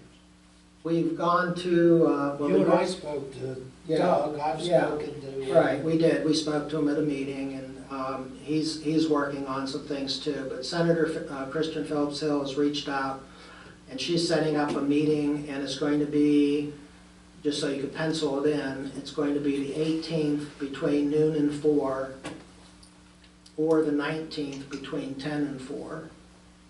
I'm sorry, there's again? I'm sorry, it's, 18th? I'm assuming it's this month, let me see. Yes. It'll be this month. I'm sorry, the times again, 18th. The 18th between noon and 4, and the 19th between 10 and 4. Yeah, next week. That's this month. Okay. Thank you for Can asking you that. keep us abreast of which date and which time? Oh, absolutely. I will send out an email telling you exactly when it's going to be. But that's all I have right now, so. Do you have a location yet? Or- Yes, it's going to be at her office in, I think it's in, meet in our office in Jacobus. You have a question? I'm sorry, yes? Only because it was left on our home phone, but you did leave out that Kate Plunk was also doing investigating and trying to get financial reports. Yes, thank you. And Katie Klunk is also working on it. So, and in the background, I've talked to some of the people at the library, and I mean, I think it's an important issue for our community, and I think Danny and Erica do too. And I think we're on the same page with this, and we need to work towards keeping our libraries. And what happens if we become a member library, or not, I'm sorry, not a member library, but a branch library, is our funding then could be taken away by York County Library Systems. And they've already said they would immediately cut the hours of Mason-Dixon Library and Paul Smith Library and take that extra funding and put it into the York County Library System. Not that I have any animosity towards the York County Library System, I think that's fine, but it bothers me that they're taking our library systems and shutting them down. We don't even know if Glen Rock will ever come back again. We really don't. And I know there are people working diligently to try to get the building repaired in Glen Rock, but I think that more importantly, they have to be aware that even if they get the building repaired, York County Library System doesn't think we should have 3 libraries in southern York County. So they're heading in the direction of possibly having 1. So Paul Smith would be cut immediately, hour-wise, and Mason-Dixon Library, their hours would be cut in half. And that's pretty much all I know right now. So hopefully,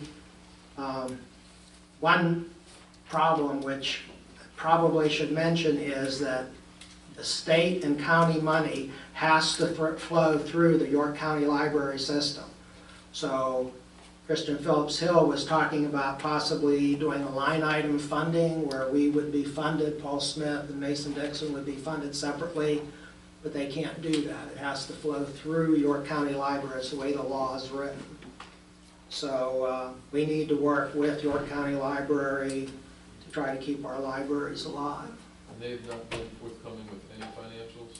They finally did get Buck some information, and he sent it, and I will send it to council. I just got it. And he's done an analysis. He's a very good numbers guy, so he puts that all together. And so, yeah, so we do have finally got some financial information. But all of this was a surprise to everybody. It popped up November 14th. Oh, you got a month and a half to decide what you want to do. Poor Mrs. Holly, I think she's about ready to have a nervous breakdown over this. This is Yeah, well, a lot of the librarians are too. baby. Nobody's really happy about it. So anyway, I at least wanted to bring you up to speed that much, and I will keep you informed of when I get notification of when the meetings are. And does anyone have any questions?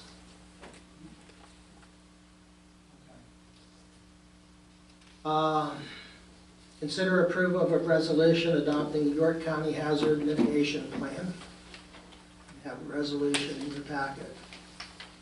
It's a 2024 York County Hazard Mitigation Plan Municipal Adoption Resolution, New Freedom, York County, Pennsylvania.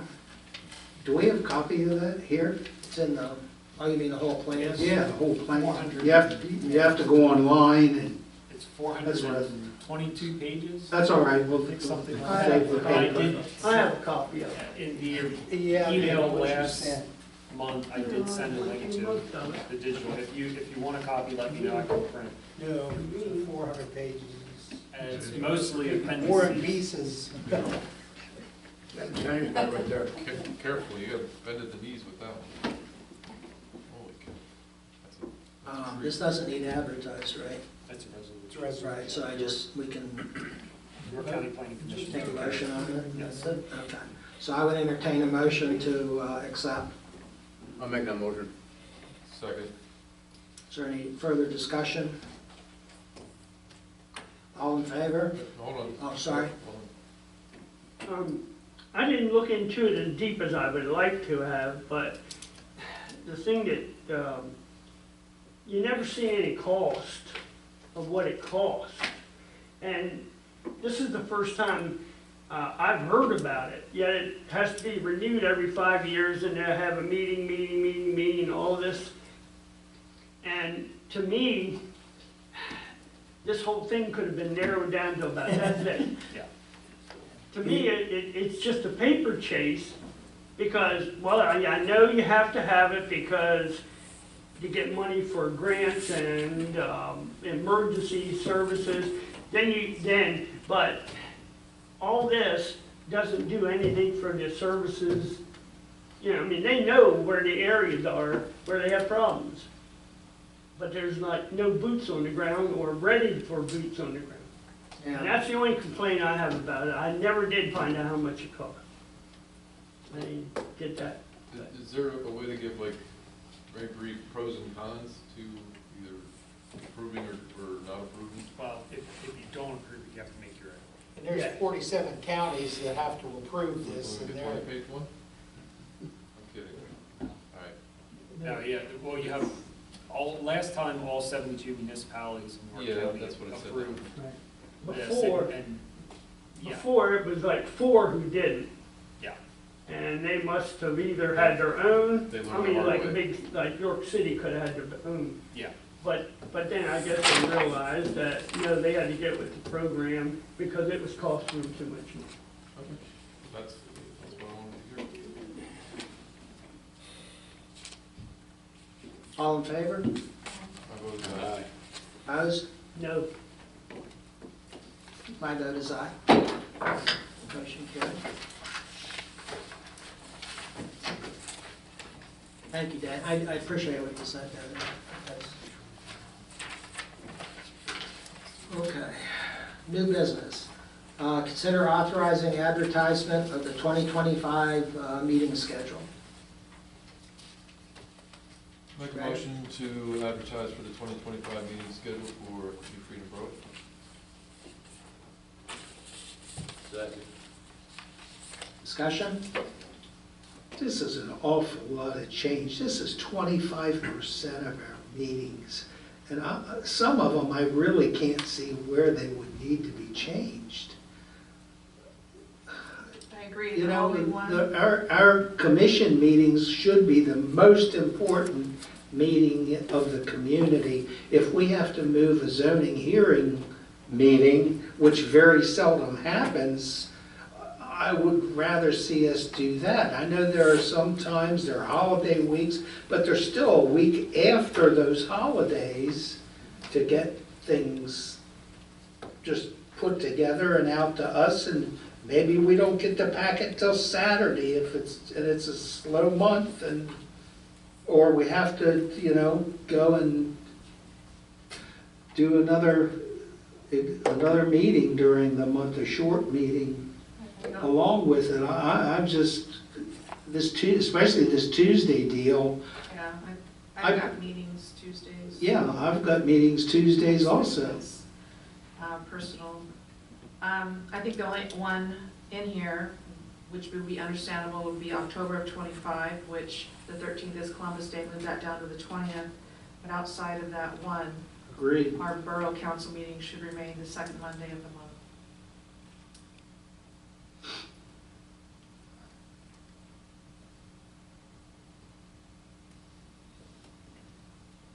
Are July and September due to holidays?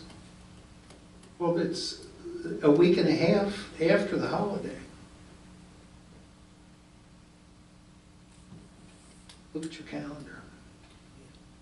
Both It's of being them. moved from the 8th to the 9th in September. Needs, I mean, that's one day. needs to stay Does one day make that much difference? for, you know, the people up here on the council, plan ahead, plan around things. I moved a long-standing family vacation when I was elected to another week. That was a council week. You've got citizens of the public that come. It needs to stay the second Monday.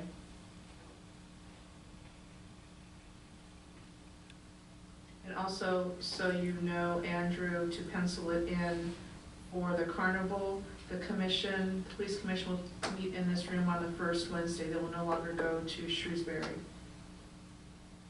if you can add that, that was just done this last commission meeting. And the last couple years that I went by here, there have been no cars in this parking lot, is why it was moved back, because, 10, 15 years ago, it did fill up around here. So I don't know, just if on that one day, you want to put something across there, I don't think it would be needed. Leave that to your discretion.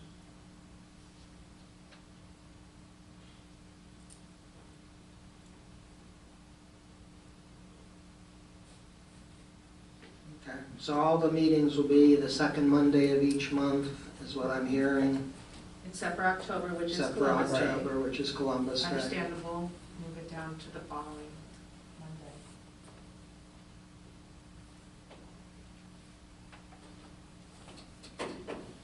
Is there any problem with the budget meetings?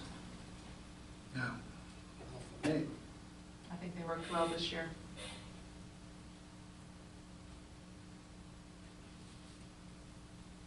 I'm assuming that's 6:30. Correct? Yes? It says in there. Anyone else have any comments? Is there rationale for the proposed changes to any of these days? Well, yeah, we just said. No, not the changes that we're talking about, the deviation from the previous schedules that are listed on the paper. I was trying to align schedules with other meetings. I was also trying to align if the borough were to receive zoning hearing or planning commission applications, that we were still meeting the timeframes outlined. It was not an easy process. And if we go back to going with the second Monday, then we will probably need to get extensions if there's a zoning hearing board or a planning commission. Because They're the fourth Monday of the we month. need to vote But on the. it really zoning. matters when it falls in the month. If council's wish is to maintain on the second Monday, we will just have to work through those applications differently. I was just trying to have a little foresight and tackle that ahead of time if it were to occur. If council's desire is to maintain the second Monday, then we will have to work with the applicants in that case to work around those timeframes. Council meetings take precedent. Yeah, for what? Well, but not necessarily when you're dealing with the NPC. If you have a timeline to stick with for a zoning hearing board application or a land development plan or subdivision plan, there's a time frame that you need to act on that plan. Outside of that, Would that potentially put us in a situation of No. having an additional meeting? We have meetings every 30 days. They have shorter than again, 30 days. it really has to do with the schedule. Yeah, it has to do when things fall. And it may not fall at all, correct? It's up to council to. We may make not the have a determination. planning commission meeting or zoning hearing That's what I board said. for the whole year. Again, that's what I said. If it were to occur, this is what would need to happen. I've seen them change their dates because Terry or somebody can't be there or some of the other, right? Yes. So that's not a problem to change those dates. Thank you for the explanation. What was the date that you want everyone changed back to the second Monday with the exception? Of October. Is Columbus Day, so move that to the 20th, the following Monday.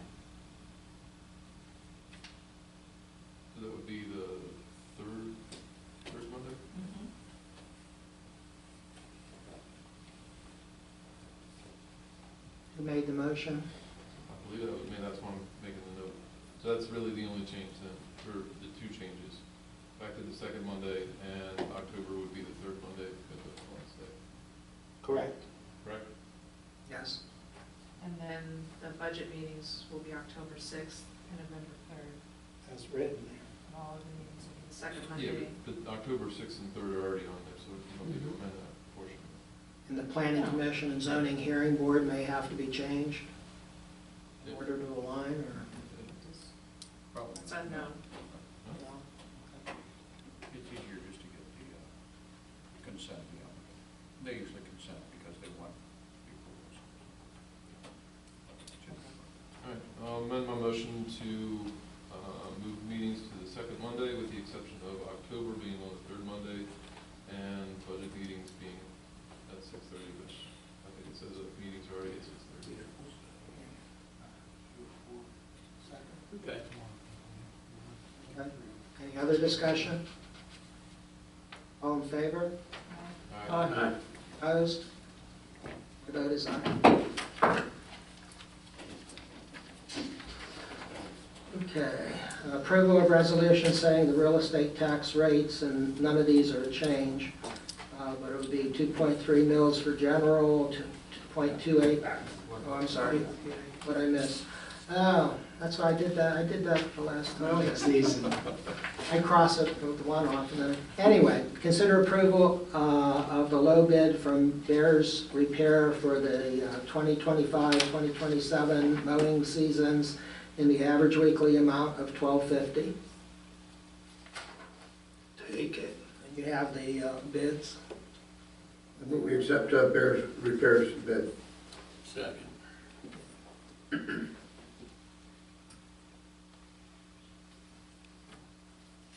Take a motion. We got a motion? Discussion? All right. Okay. Any discussion?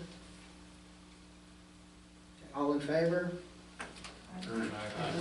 Opposed? The vote is aye. Now consider approval of the resolution setting the real estate tax rates for '25 at 2.3 mils for general service, 0.28 for fire service, and 0.2 for EMS service. Entertain a motion.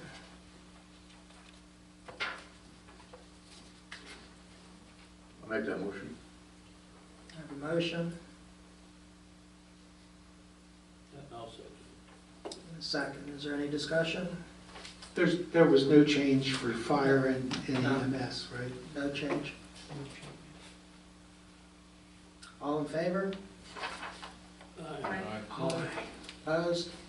My vote is aye. D, consider approval of a resolution amending the refuse and recycling fees. And this is just per contract and plus tipping.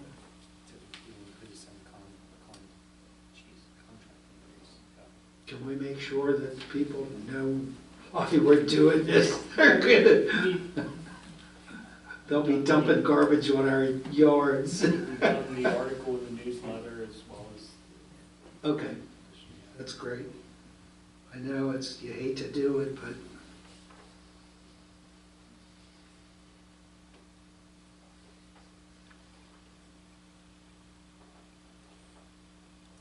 I'll make a motion to approve a resolution amending the refuse and recycling fee to match the tipping fee and current contract.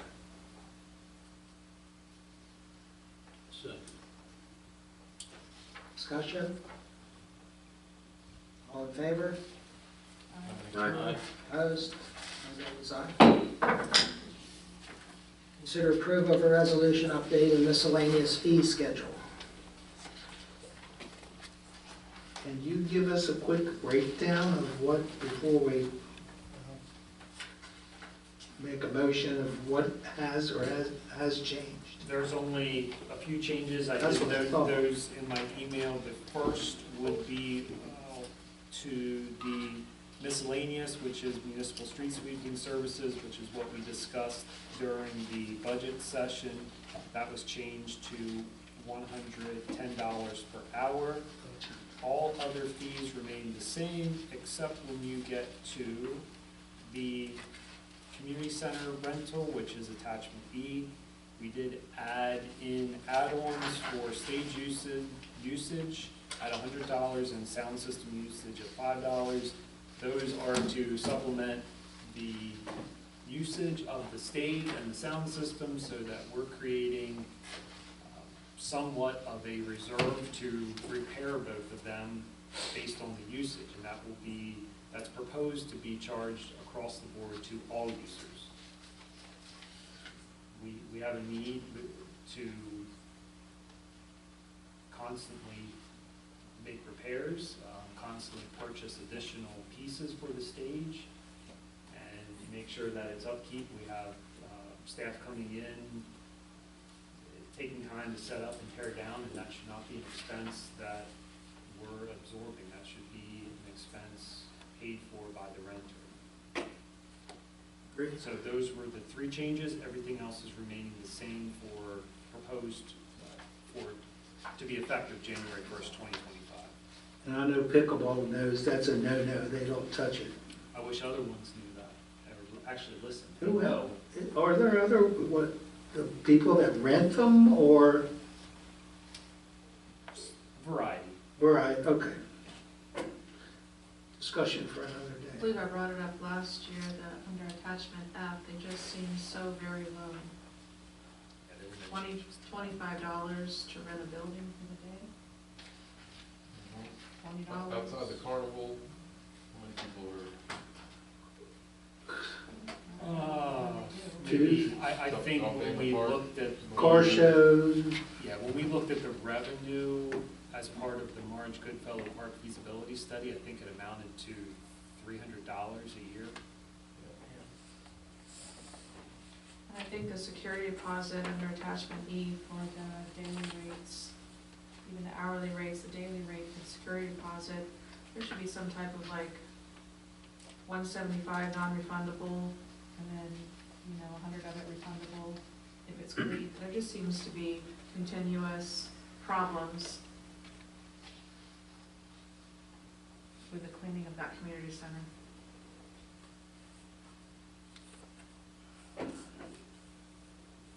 Oh, you're back on the community center. E. We have withheld multiple deposits. Well, across the board, I think it should be like 175, like, you have to pay the cleaning deposit, like, generally, they're not cleaning it, and other people are having to clean it, and it was my understanding from what the council was saying, that when the rec director came, they would be in charge, making sure it's being cleaned. But it seems, the feedback I'm getting from like pickleball, they're still having to clean it, because they're coming in and it's not clean.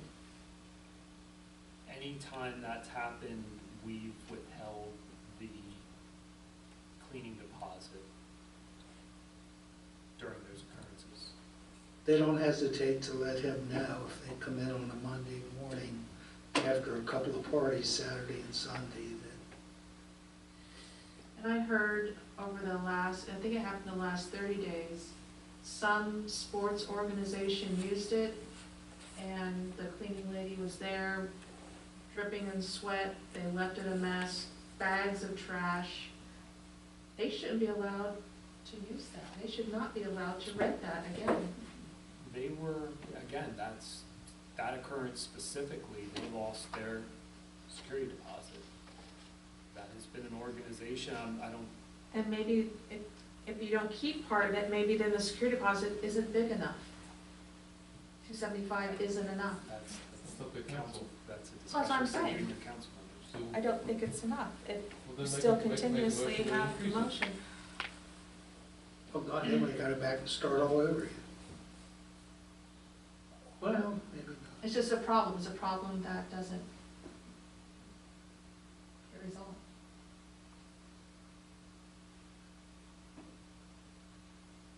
Along those lines, I wanted to make sure that a renter was receiving the responsibilities and there are 4 touch points of when the requirements of how to clean and the guidelines and what to do are received by a potential renter while going through the process. So they have to 4 times confirm that they read those guidelines. So it's not an issue with not understanding what needs to be done. It's just, I agree. yeah. I just wanted to make that, because I was worried that maybe it wasn't enough, but after 4 times of Well- seeing the same information, I don't know. I make a motion to make it $375. Oh, jeez. It's $275, make it $375. Do they want their money back? They can get their money back if it's clean. Will it matter then? I Will they would hope decide- that you pay a little bit more attention the higher the cost. Will you decide not to walk away? I hear from the rental on Saturday, there were problems. We got the email, they left it unclean. Did they pay a security deposit to use it? Well, on Monday morning, it was an absolute mess. Monday? Well, that's- This morning. After the, You mean Sunday morning? yeah, Sunday morning, I'm Yes. sorry. Yeah, Did they pay a deposit? For that rental and the carolers last night, I looked, Councilmember Ross and I had this discussion earlier today, those were reserved without a deposit. I'm not sure, I will take responsibility as far as the software glitch with that. I can tell you that does not normally occur. But for some reason, with those 2 rentals this weekend, the deposit was not included in the fee. What was Carolers, the condition this morning of the community center? they cleaned that up. I stayed, they really cleaned it up, put the chairs back where they had been, and there was no complaint. Sunday, yes, there was a complaint. There was the Again, glitter. I'm There's not still glitter sure- in cracks that you'll never get out unless you vacuum. I'm not sure why those rentals were processed, but I can show you the reports that does not occur There for was some reason. confetti. But, yes, in those pictures, but again, those guidelines that I was telling you about were through that process 4 times. So it's no different than not cleaning it or not taking the garbage out or coming in to get the key. There were 4 touch points on those stipulations of what needed to be done, and the glitter is in there, or confetti, or whatever it is, was in there. But we, for some reason, never charged the For deposit. these 2 occurrences, for this weekend, I can't answer why. I can tell you again, any other rental, it's being processed, even when we're talking about community events, for Lions Club and things, we're withholding that because we want to make sure that that's there and it's taken care of. I can't answer why. I can tell you we will make sure that we're keeping an eye on it moving forward and it doesn't. Gremlins. I amend my motion to increase all cleaning fees for the community center by $100. The Lions Room too? Yes. If they, will they want it back? Maybe this will be solved then. They'll want it back and they'll leave it clean. They've got their touch points. It sounds like he has a good system here. It's not like they can say they didn't know. So, Yeah, What- you get the money back. what's the difference? It You really get the doesn't money matter if back. it's $500, I mean, you get the money back. I'll second so- that. you get it back. The $100. Yeah, Yes. So it'll be $275 plus 25 for what? Increase Oh, for the $75. Lions Room? for the Lions Room and the, 275 and plus the 25. auditorium. And for hourly?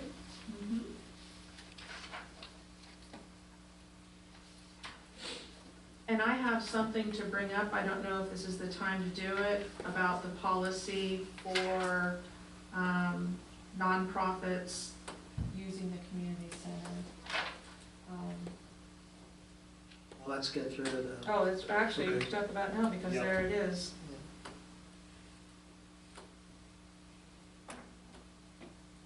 So, In 2005, there was a motion to establish a policy of one rental of community center per year at a reduced rate of $150 an hour per organization. One, not repeated through the year. And then again, in 2009, nonprofits are permitted one half-price rental a year. Somebody had 2.5. So, I think, And I think we had increased the Lions to 2.5, and anything else would be half price. that was, but that was a policy established by this council that Dennis seconded. And I think I've heard that some organizations and not repeatedly get all year long half price or discounted rentals.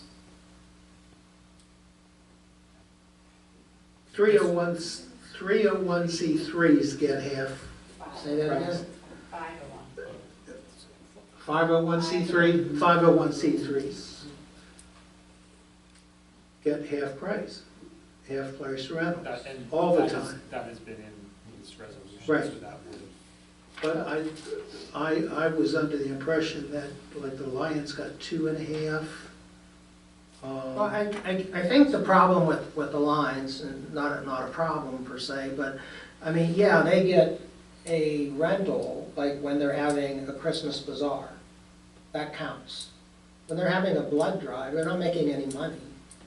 But It's a neither community are service. we if somebody else wants to rent it. But We can't rent it it's not out. half, it's free use. Sorry again? The Lions have their free use. Well, there was never, well, there was, what, 1.5 or 2.5 free uses? We'd have to go back through the minutes. I don't know. Well, it really matters what the lease says, because that was included in the lease. And What, the lease for the Lions room?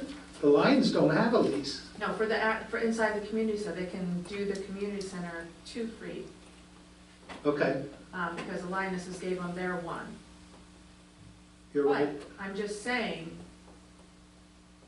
it costs money to run that community center. We want Where are you to, saying the 501c3? at the bottom of attachment E, we want to be accommodating to, nonprofits and,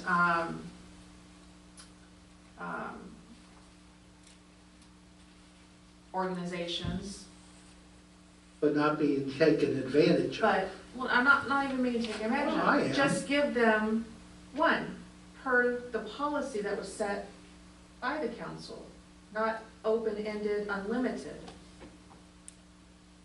you say policy that was set, like any subsequent resolutions or any understanding after that would have superseded it. I didn't see any. Well, but this was. This does. But when was this voted on? This was done over the last few years, multiple times. There's a resolution for this? This is the resolution. The attachment E is to the miscellaneous fee schedule, which is the resolution. But this was an independent policy here. There's no independent policy outside of this resolution, it was just typed on here, I guess. Because like here it was independent, it was, when they did it twice before the council, it was completely It independent doesn't of matter, anything. this takes precedent because this is the most current. So you're saying nobody gets any free rentals anymore? Well, I think council votes, like whenever they come and they want to do a blood drive, we have in the past voted to give them the community center to do blood drive. Is that really what we? I don't think that we can do that because they have 2 free uses. They have 2 free They just have uses, correct. 2 free uses across the board every year. So use one of them for that, or a half a day for that? and give I'm them- saying there needs to be something in this resolution that is clear that organizations and nonprofits get 1 half-price use a year. Whatever they want to do with that, they do. But if they wanna have 4 a year, they get one at half, and then the other 3 they pay for. You're not gonna rent it out.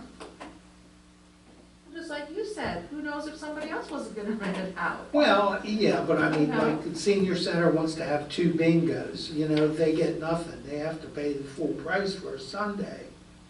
Or, well, maybe they could do it by the hour. I don't know what the answer is, I just know what it used to be. They got X amount, and after that, they paid half price. And nobody seemed to take advantage of that. I don't feel like a blood drive is taking advantage of the community. On a Tuesday, Wednesday, Thursday, or whatever day they're doing it, during the day, there will more than likely be groups that are disrupted, depending on their setup time in the morning. That's, Well, it's mainly the night and the evening, because there I don't was think they go into the night, they usually go until 7 o'clock. the blood drive. They're done at 6, last Okay. one is at All right, 6 then- o'clock. Yeah, then it goes into the evening. And then there's 7, because there was some contention with pickleball, because they came in, they said, yeah, here, you can use the other 2 courts. And then they got yelled at from somebody else that was there for using the 2 courts after they were told to do it. I wasn't there, I don't. Because they hit a ball into a donor. Yeah, that's kind of. Well, that's, I can see why they might have. I don't know, I mean, I'm not in favor of telling the Lions Club that it counts against their free use whenever they do a blood drive. But that's my personal opinion. They have 2 free, whatever they wanna use that for. they use that for. That's my point, is they have 2 free, like whenever they do their bazaar, or whenever they do their Christmas sell for brooms and whatnot. That counts against their use, because they're using it for the Lions Club. Right. But when they use it for a blood drive, I don't believe that should count against one of their free uses. They're trying to run a blood drive every quarter if they can, so. Let me make a suggestion. It has to be weekday. Yeah, that would make sense. On a weekend, sure. Right. Not a Yeah, weekday. I agree with that 100%. But I just don't think it should count against their 2 free uses or whatever we decided to give them. But that's why I said a couple meetings ago, I don't want us to feel like we're being taken advantage of. Yeah, but blood is in such short supply. I mean, if you can have a blood drive, I don't think you can have too many blood drives. But they could alternate those. They could have them at a church, they could have them here, they could have them, they've got some big halls over at the church, up on the hill in Shrewsbury. I'll bet you they would do it. People want the same location to go to. They used to do it. Oh, I know people that went all over York County donating blood. Like So do we have to decide this to complete this? Because we just said nonprofit rates, and you get 1, right? I think as we're moving into 2025, if council wishes to amend how that's handled, it should definitely be included in this resolution Okay. so that we can communicate that to the organizations and the renters. This is unlimited, That's what- that's how it stands. Senior Center, Lions, and I don't know if didn't we used to give Tasteful Occasions 1? That got removed. It's not in That the got list. removed? Okay.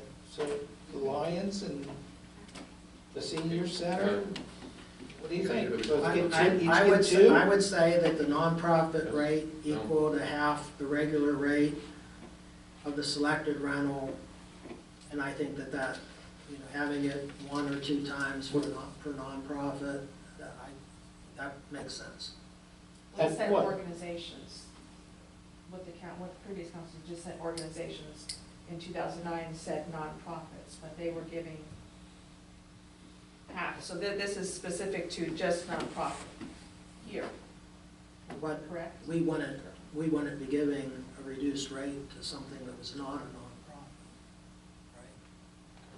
Yeah, we've had that come up several times where they say, well, we're not really a nonprofit, but we're nonprofit. And we said, no, Well, you're not. unless you're a 501c3 or a 501c4 or a 501c something, Right, then that's you're what I'm not a saying. nonprofit.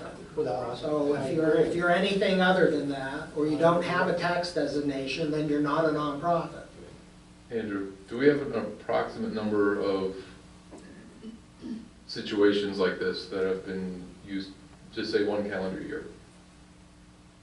And I know the ballpark, For free ones or half price? for free. 1, 2, 3, 4, 5. I can think of 6 of the Lions last year. All right, so then outside, what's that? Saturday.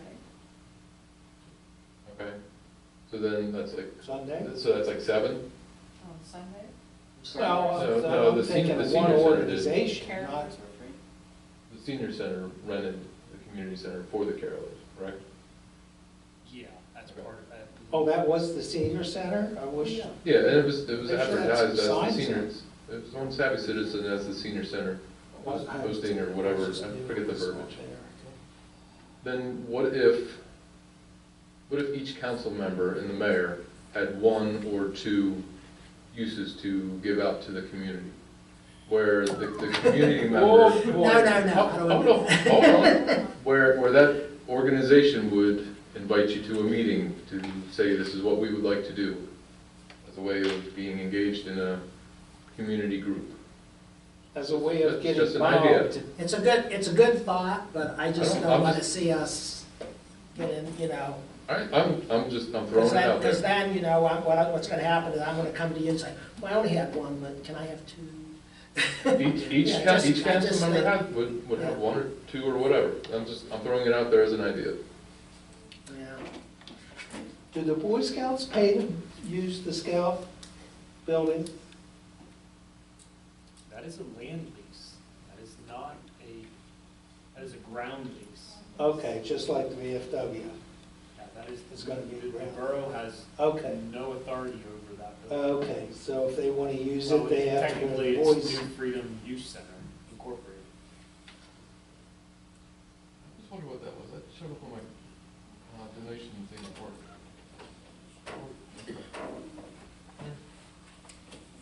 All right, what if we have 2 free uses for the lines?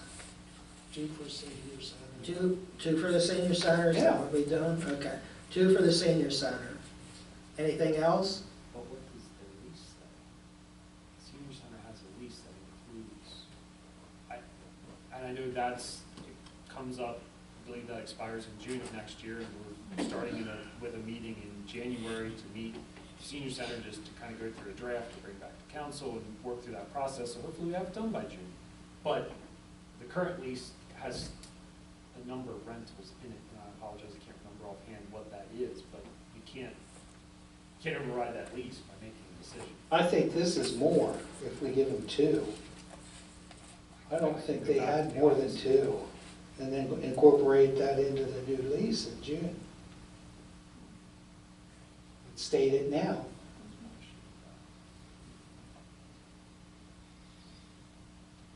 Got a question?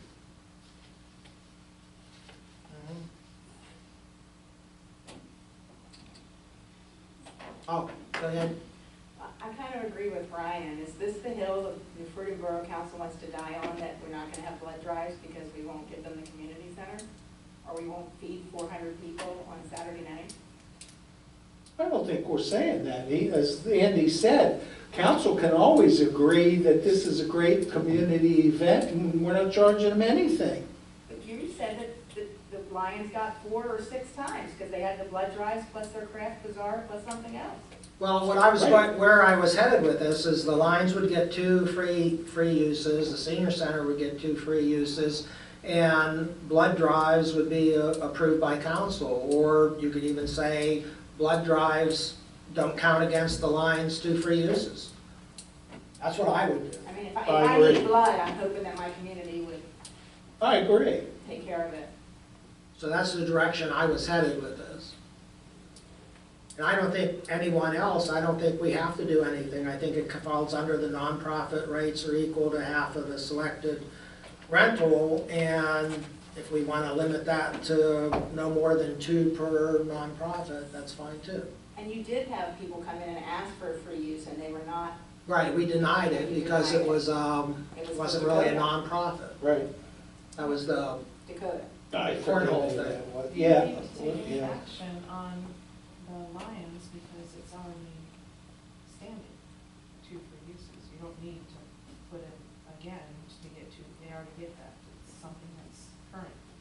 Well, it was in one placement, so that, Senior center gets. Yeah, 3. senior center gets 3, Okay. and the Lions get, was it 2.5? There's no cap. Or 1.5? Yeah, they could get it for half a day, just like the. Well, the blood Lions, drive. the They Lions only would use get that the half a day. nonprofit rate anyway if they rented it more But than. I'm saying like, for, you know, when we do a blood drive, I think we have to make sure we take a look ahead and see, is somebody scheduled to use that? We've got more and more things going on, line dancing, this and that. It's gotta be when we don't have something scheduled. I'm just gonna make an observation. I feel like we're getting a little in the weeds with Okay. something that seems to be maybe an administrative decision. I think if council makes a determination that we want to set so many free uses, we want to set a policy, that needs to be voted and agreed upon, but getting into constantly having someone come to your meetings and request a free rental, and we're back and forth and doing this all the Yeah. time, doesn't seem. No, I think this would work. I mean, just 2 free uses for the Lions, 3 for the senior center. Blood drives are on weekdays, but will be approved by the borough office on a non-conflicting basis. And nonprofits get half the regular rate, up to Talking 2. about specific nonprofits isn't part of this resolution. That, I feel, is something separate. This is just talking about nonprofits. Are you gonna let them get unlimited, or are they going to get 1 half-price use a year, or 2? I think That's that's all you need to talk about right here. Getting down into this organization gets 2 and this gets whatever, that's for another We give, time. that's a benefit of, that they are renting from us, and they get a little bit of, you know, thank you very much, you know, here's your shiny penny, you know, and the same thing with the Lions. The Lions donate an awful lot of money to the borough. They do so much from the community. I personally have a problem. I know you mentioned about during the week not being a thing, but for these community type events, it's a service to the community. I don't think there should be any kind of charge for that. I don't, there might be. Oh, I agree. I just think to it- draw somewhere. That's what I said. But for something. I never said you charge them for it. Yeah, I'm just. So somebody make a motion that includes what you want on this, so we can write it. I've got a motion Okay. on the floor Yes. to increase these cleaning Yeah. fees by $100. Yeah, I got that. What about all this other stuff? Well, we didn't vote So on do it. them one at a time? Oh, do you want to do it one at a time? Wouldn't you have to? No, but we can if you like. Well, if we can agree to amend it. Okay, I have a motion on the table to increase the security deposit, all security deposits by $100. I need a second. I seconded it before. Oh, thank you. Yeah. Any other further discussion? All in favor? Aye. Opposed? My vote, No. okay, my vote is aye. All right, so all the cleaning, I mean, they get it back. Aye. Okay, all right. I just want to make sure everyone understood they got it back. All right, so that's done. Nonprofit rates are equal to half the regular rate of the selected rental. New Freedom Borough requires proof of nonprofit status, full security deposit required. Do we want to make it 1, 2? What, for the, This is for that nonprofit Just half across the board. across the board. If you want to do specifically for, Lions and Any- senior center? No, this is just anybody who wants to rent it, who is a nonprofit, that notwithstanding the free uses that the Lions get. Half price. Half price, right. So how many? 1, 2, unlimited? I mean, But for they're half price. nonprofit at the beginning of the year, they're gonna be a nonprofit at the end of the year, so I don't think we should be charging a different rate. Well, no, but, No, he's but saying, let's say SYC comes in and they say, we want to have a dance. So they're going to have a dance. And they get it for half price, Okay, because they're a nonprofit. yeah. They come back in 6 months, they want to have another dance. Do we give it to them at half price? yeah, if there's nothing I say else that's in- fine. I think we limit it to 2. And then they wanna do something else that year, is that? Then fair? they have to pay Four for times, it. it's Oh, half they price wanna on do 4 a times? bingo. What if they wanna do a bingo? I don't think it should be unlimited. So I think 2? 2 is reasonable. I think 2 is good. All right, I Two's make not a- automatic then. Hmm? Two's not automatic for any nonprofit then. Right. I Okay. think I'd rather see 3, but we don't have a motion yet, do we? No, I was about to make one. Okay. All right, so for the nonprofit rates equal to half the regular rate of selected rental, New Freedom Borough requires proof of nonprofit status, full security deposit required. No one organization may have more than 3 in a year, or in a 12-month period. That was 2. Well, he wanted So I 3, make a I motion like for 3. Not that I get a vote, but I like 3. I think that's the least we can do for nonprofits. You're looking at Hope, you're looking at all these other, Okay? we're obligated, I think we have an obligation to help our nonprofits, because they help the community. Agreed. I agree. Right, I second it. Okay. Any further discussion? Andrew, you good? Okay. Sorry. I didn't want to call you out, but I want to make sure you got it. All in favor? My vote is aye. Opposed? My vote is aye. So that's, Now, do we have to vote on the free ones? well, I don't know. I mean, Are we standing? Yes. No. They're done. I think I it didn't should. vote on free ones. I think we should include it in here so that it's fair. Well, I and we- think you, because and it's something we can look at every year. It's a different number. It's in the official borough minutes, there's nothing, why? Well, okay, what is it? And if it is, let's put it in here so we all know I actually and like the can idea. refer to it rather than go back through That- 3 years of minutes to Hold find on, it. Andrew, administratively, does that help? Absolutely. Okay. That's what, Okay, Yeah. that was the reason okay. we started this miscellaneous, because everything was just all over the board, and this is one document that we can refer to. There will still be some occurrences where we need to check leases and things, but. For outstanding leases that are out there currently, correct? Right. Okay, so, It's been a while since I've looked at it. The Lions could have had 2, and then the Lionesses gave them 1 to give them Right. 3. I need to look, because I know I've researched this. I thought that's what happened. well, I don't particularly see why. Jenny, do you remember from the Lions meeting? No? Okay.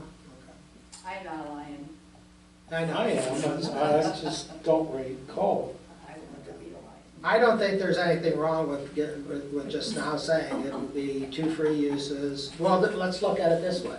Do the Lions do anything other than the Christmas bazaar and bingo? They have a bingo, right? That's 2 things. And we usually forego the blood drives, as we just talked, that's free. Right. And All right, so that's the I only thing. make a motion that we include 2 free uses for the Lions, 3 free uses for the senior center, and blood drives and community events will be decided separately and, I'm sorry, go ahead, finish. Sorry. and will be on weekdays or in a non-interfering basis. I like that. Do we need an additional definition of a community event? Well, like the Christmas parade, that's a community event. Carolers is a community event, but, apparently the senior center covers that, but that's still, it's a community event. So what are we saying about it's the third one that concerns me, because it's discretionary, it sounds like. What is it, what is it that you're saying is free, other than the 2 uses for the Lions and the 3 for the senior center? And blood drives blood drives and community events will be free and on weekdays and on non-interfering basis where possible.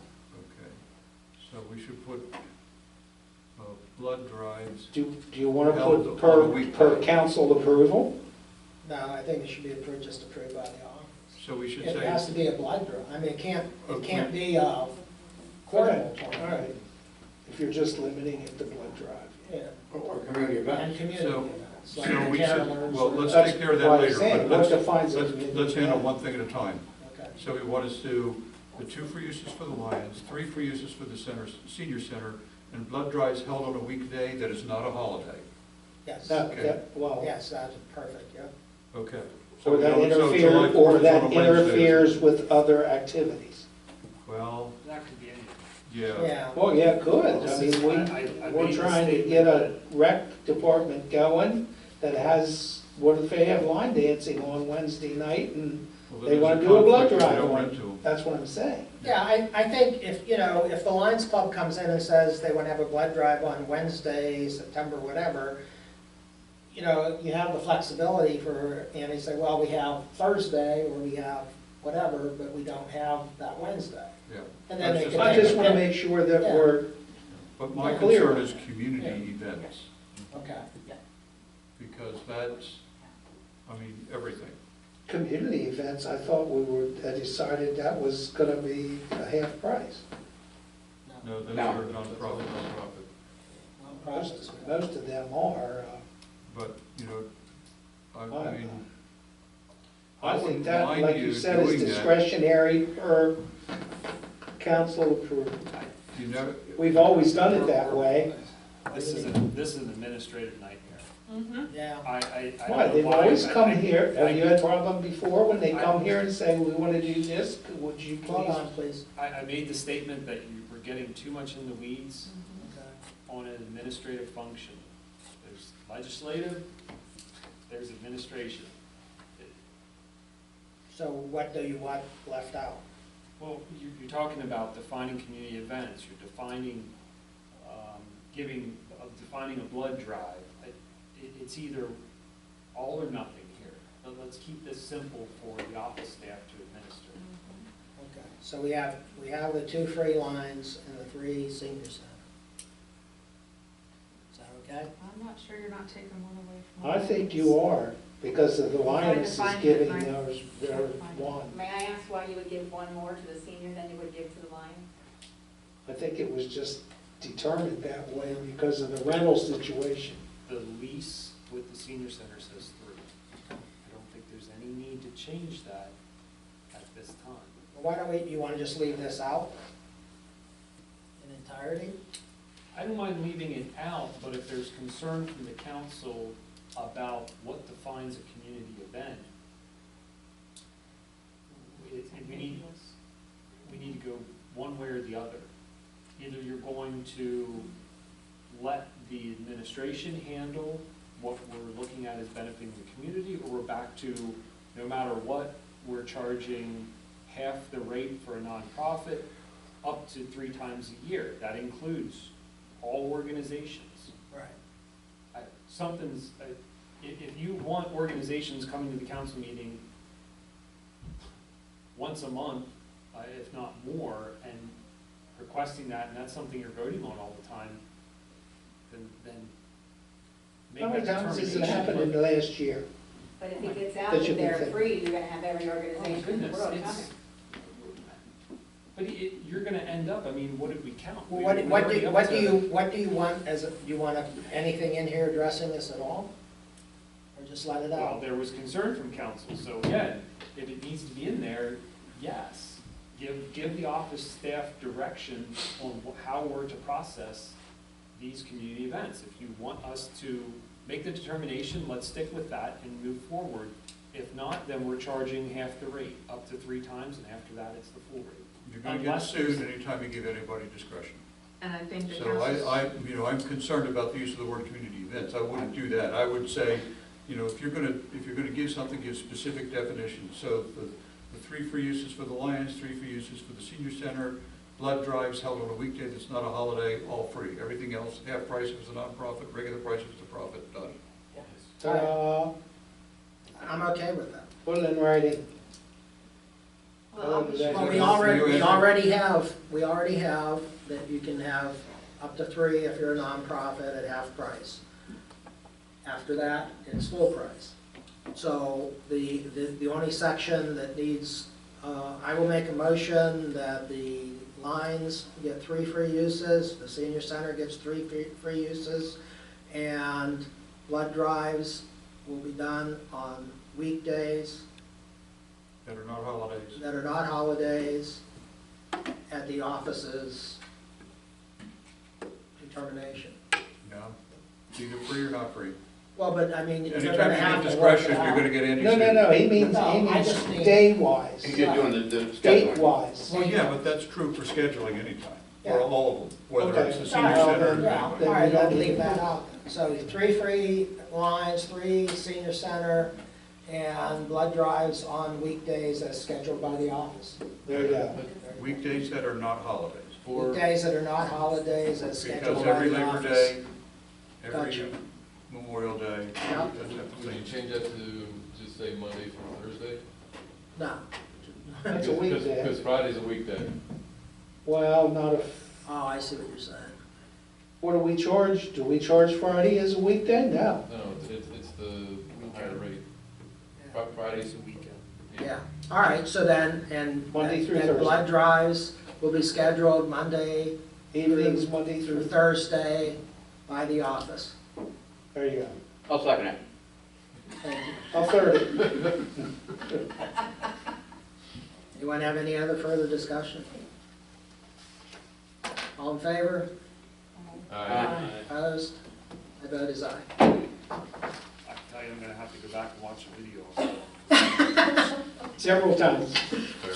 All right, repeat it for me, Andy, please. sure. Look, be looking at it. Okay, so this motion was the Lions get 3 free, senior center gets 3 free, and blood drives will be scheduled on non-holiday, Monday through Thursday by the borough office. That way. But you don't say it's free, you just say it's scheduled. Oh, and blood drives are free and will be scheduled Monday through Thursday on non-holidays by the borough office. There you go.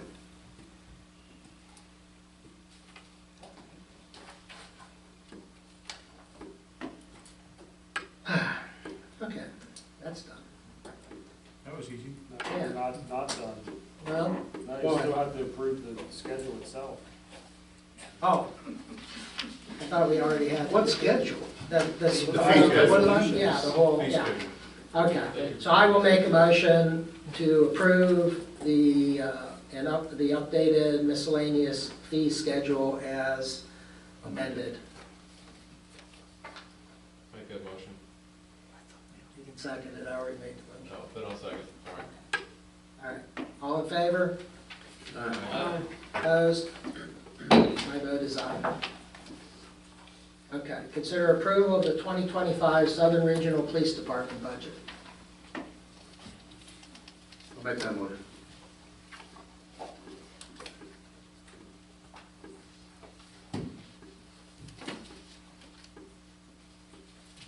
Need a second? I'll second it. Motion and a second, is there any discussion? I guess the only thing is only it's not the final budget, right? Well, I mean, it is subject to, Subject to change next year, at the yeah. end of the year. yeah, I mean, there's still some health issues and Insurance. insurance. Insurance is the only receipts. thing, yeah. Yeah. All in favor? Aye. Opposed? My vote is aye. Is that a no, Dennis?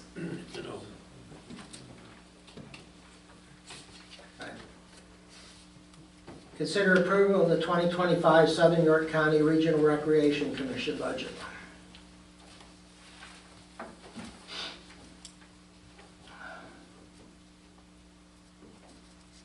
Make a motion for Southern York County Regional Recreation Commission. Second. Discussion? The $5.50 per person fee, is that where the $17,000 is coming from? Or is that Correct, but just to clarify, it's $3. $3. I was gonna say, how did it go to five? Last I heard it was $3.50. I thought I read in the last thing that came out, $5.50. No, $3.50. the intergovernmental agreement is $3.50. Well, that's what I thought, and then I thought I saw something else that was In the $5.50. '23 budget, it says $5.50. $5.50. That was gonna be a question. No, the intergovernmental agreement that council approved. No, says I'm $3.50. saying. The in budget said $5.50. Budget packet that came out says I don't remember $5.50. anybody. I'm sorry, who's budget that? Here, you want to look at it? Fine, you know where it is? 24's. We didn't have a budget then. 23's 424. Let's see. That was when it was in Freedom. That might have been the proposal, but that was, It was a footnote at the bottom of the page, I think I remember. okay, well, can I, okay, that was a draft document, and the intergovernmental agreement that was approved says $3.50. Well, I understand, that's what I'm saying. I referenced back to the budget that we had done, and I didn't know where that $5.50 came from, because I don't ever remember $5.50 being spoken about. That's why I was surprised, and I That was didn't. early Yeah, on, it was, before the intergovernmental agreement was even finalized. This would have been December of '23. It's a '23 budget. it is $3.50 though. So it's $3.50, good. Okay, and that's what, that makes up part of that 17,000, correct? Yes. That is the So that 17,000. is the 17. Oh, And then okay. the 23,000 for Shrewsbury Township. Right.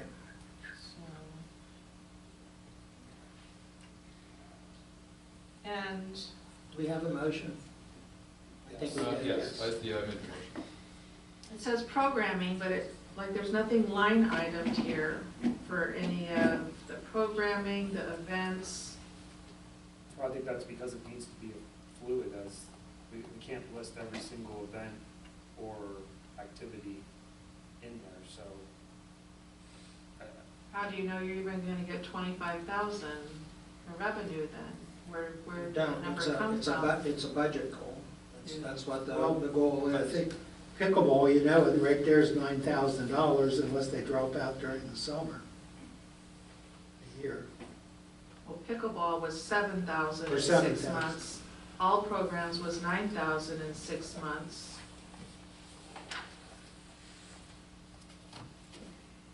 This is the budget they're signing up to. What are the sponsorships? Sponsorships of events and activities. From businesses to Anything.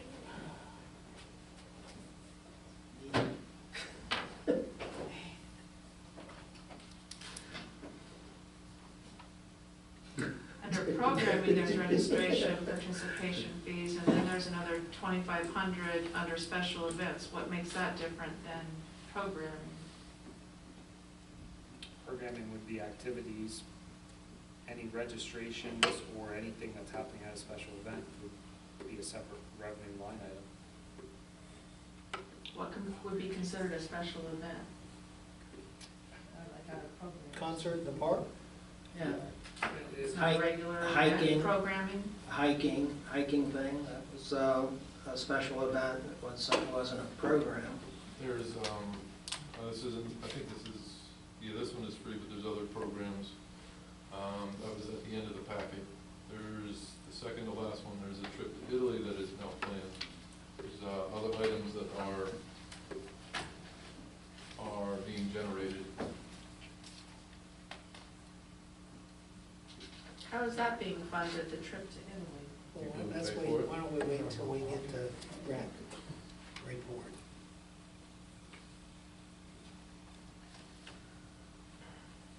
I have that same question.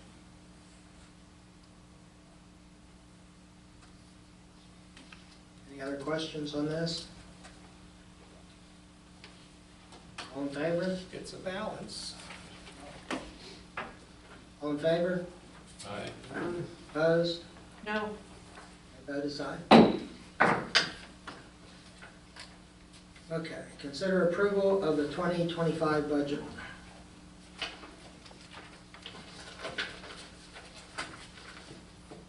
Does anyone have any questions or anything that needs to be discussed? Entertain a motion. Move to approve the 2025 budget as presented. Second. Discussion? All in favor? Aye. Opposed? My vote is aye.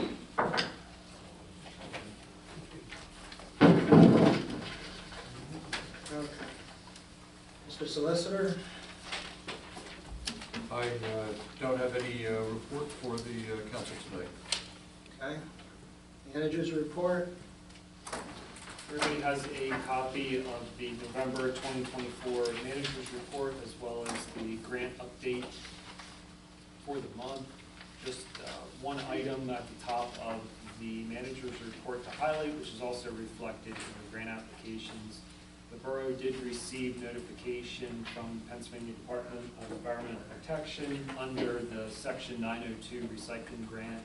This was the application that we submitted for the purchase to replace the backhoe, the chipper, and to install a recycling drop-off area for lawn and leaf waste.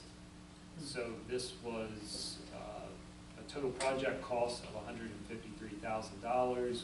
The borough was awarded $138,000 for that project.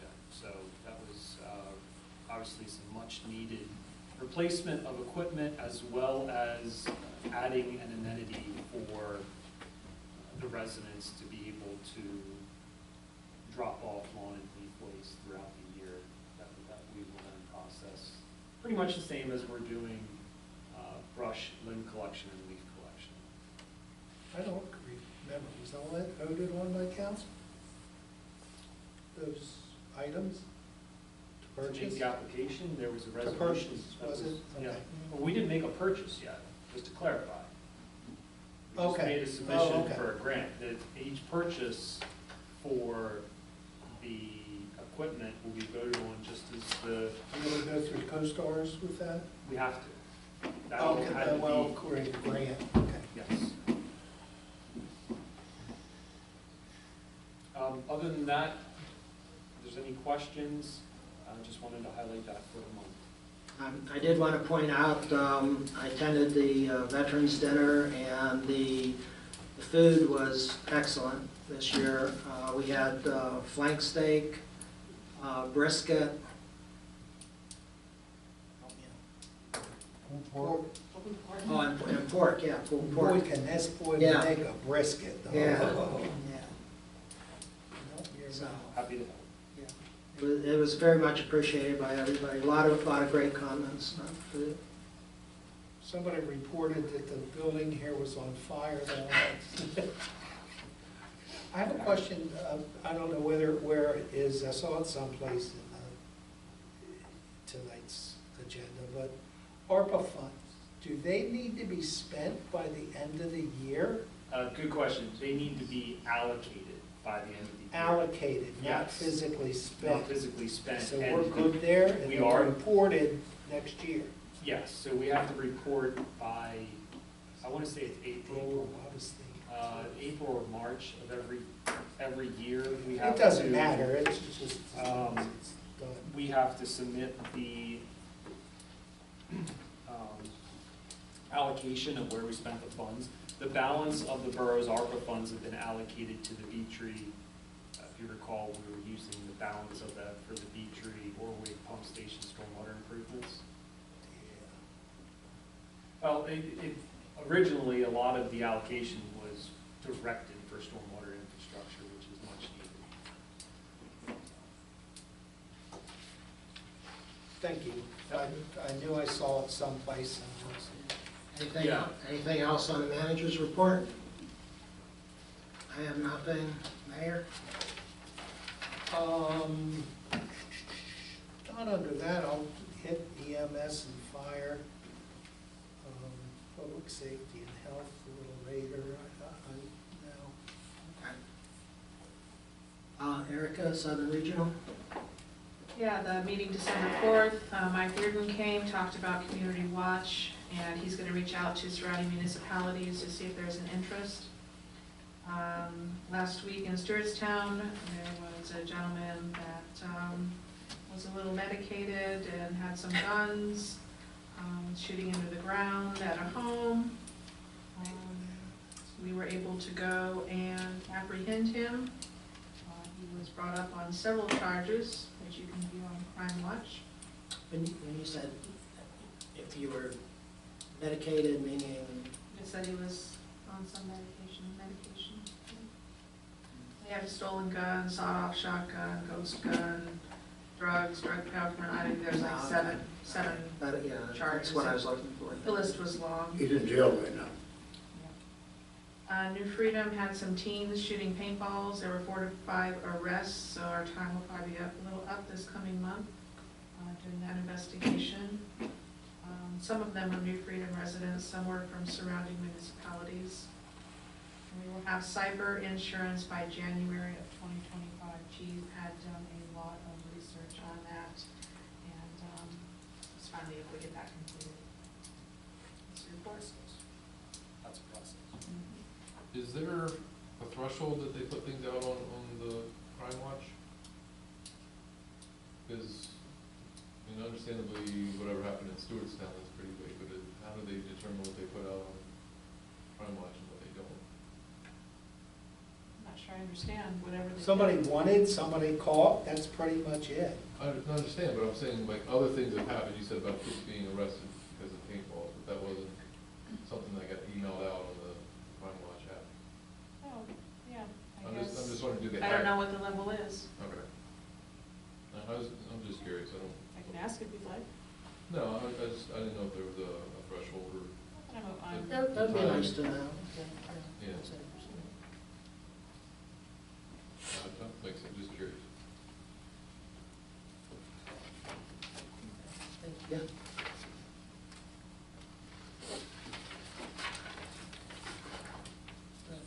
Okay. Engineers report for warehouse.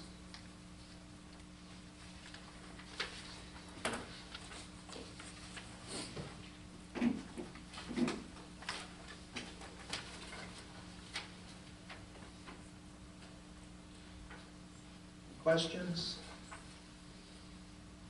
What do you think you'll hear back from the Public Utility Commission about item number 5, sidewalk? We actually today received the early thumbs up. So the full letter is in the works. So you can't just get a thumbs up? No, you get a kind of partial. All right, I'll take it. Why is that only Main Street, not Main and Franklin, or Main and, yeah, Main and Franklin? It's Main Street, but we don't need to go through this process. Frankly, Because it's not a state road. because it's not a state road. Oh, okay, gotcha. That makes sense. Aero engineering.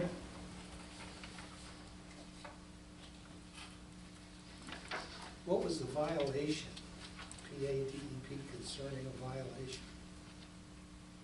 You guys want to handle that? What'd you do? What's that? Oh, the violation there. That was on 2 of our wells, and when we put the new tank in, apparently our engineers from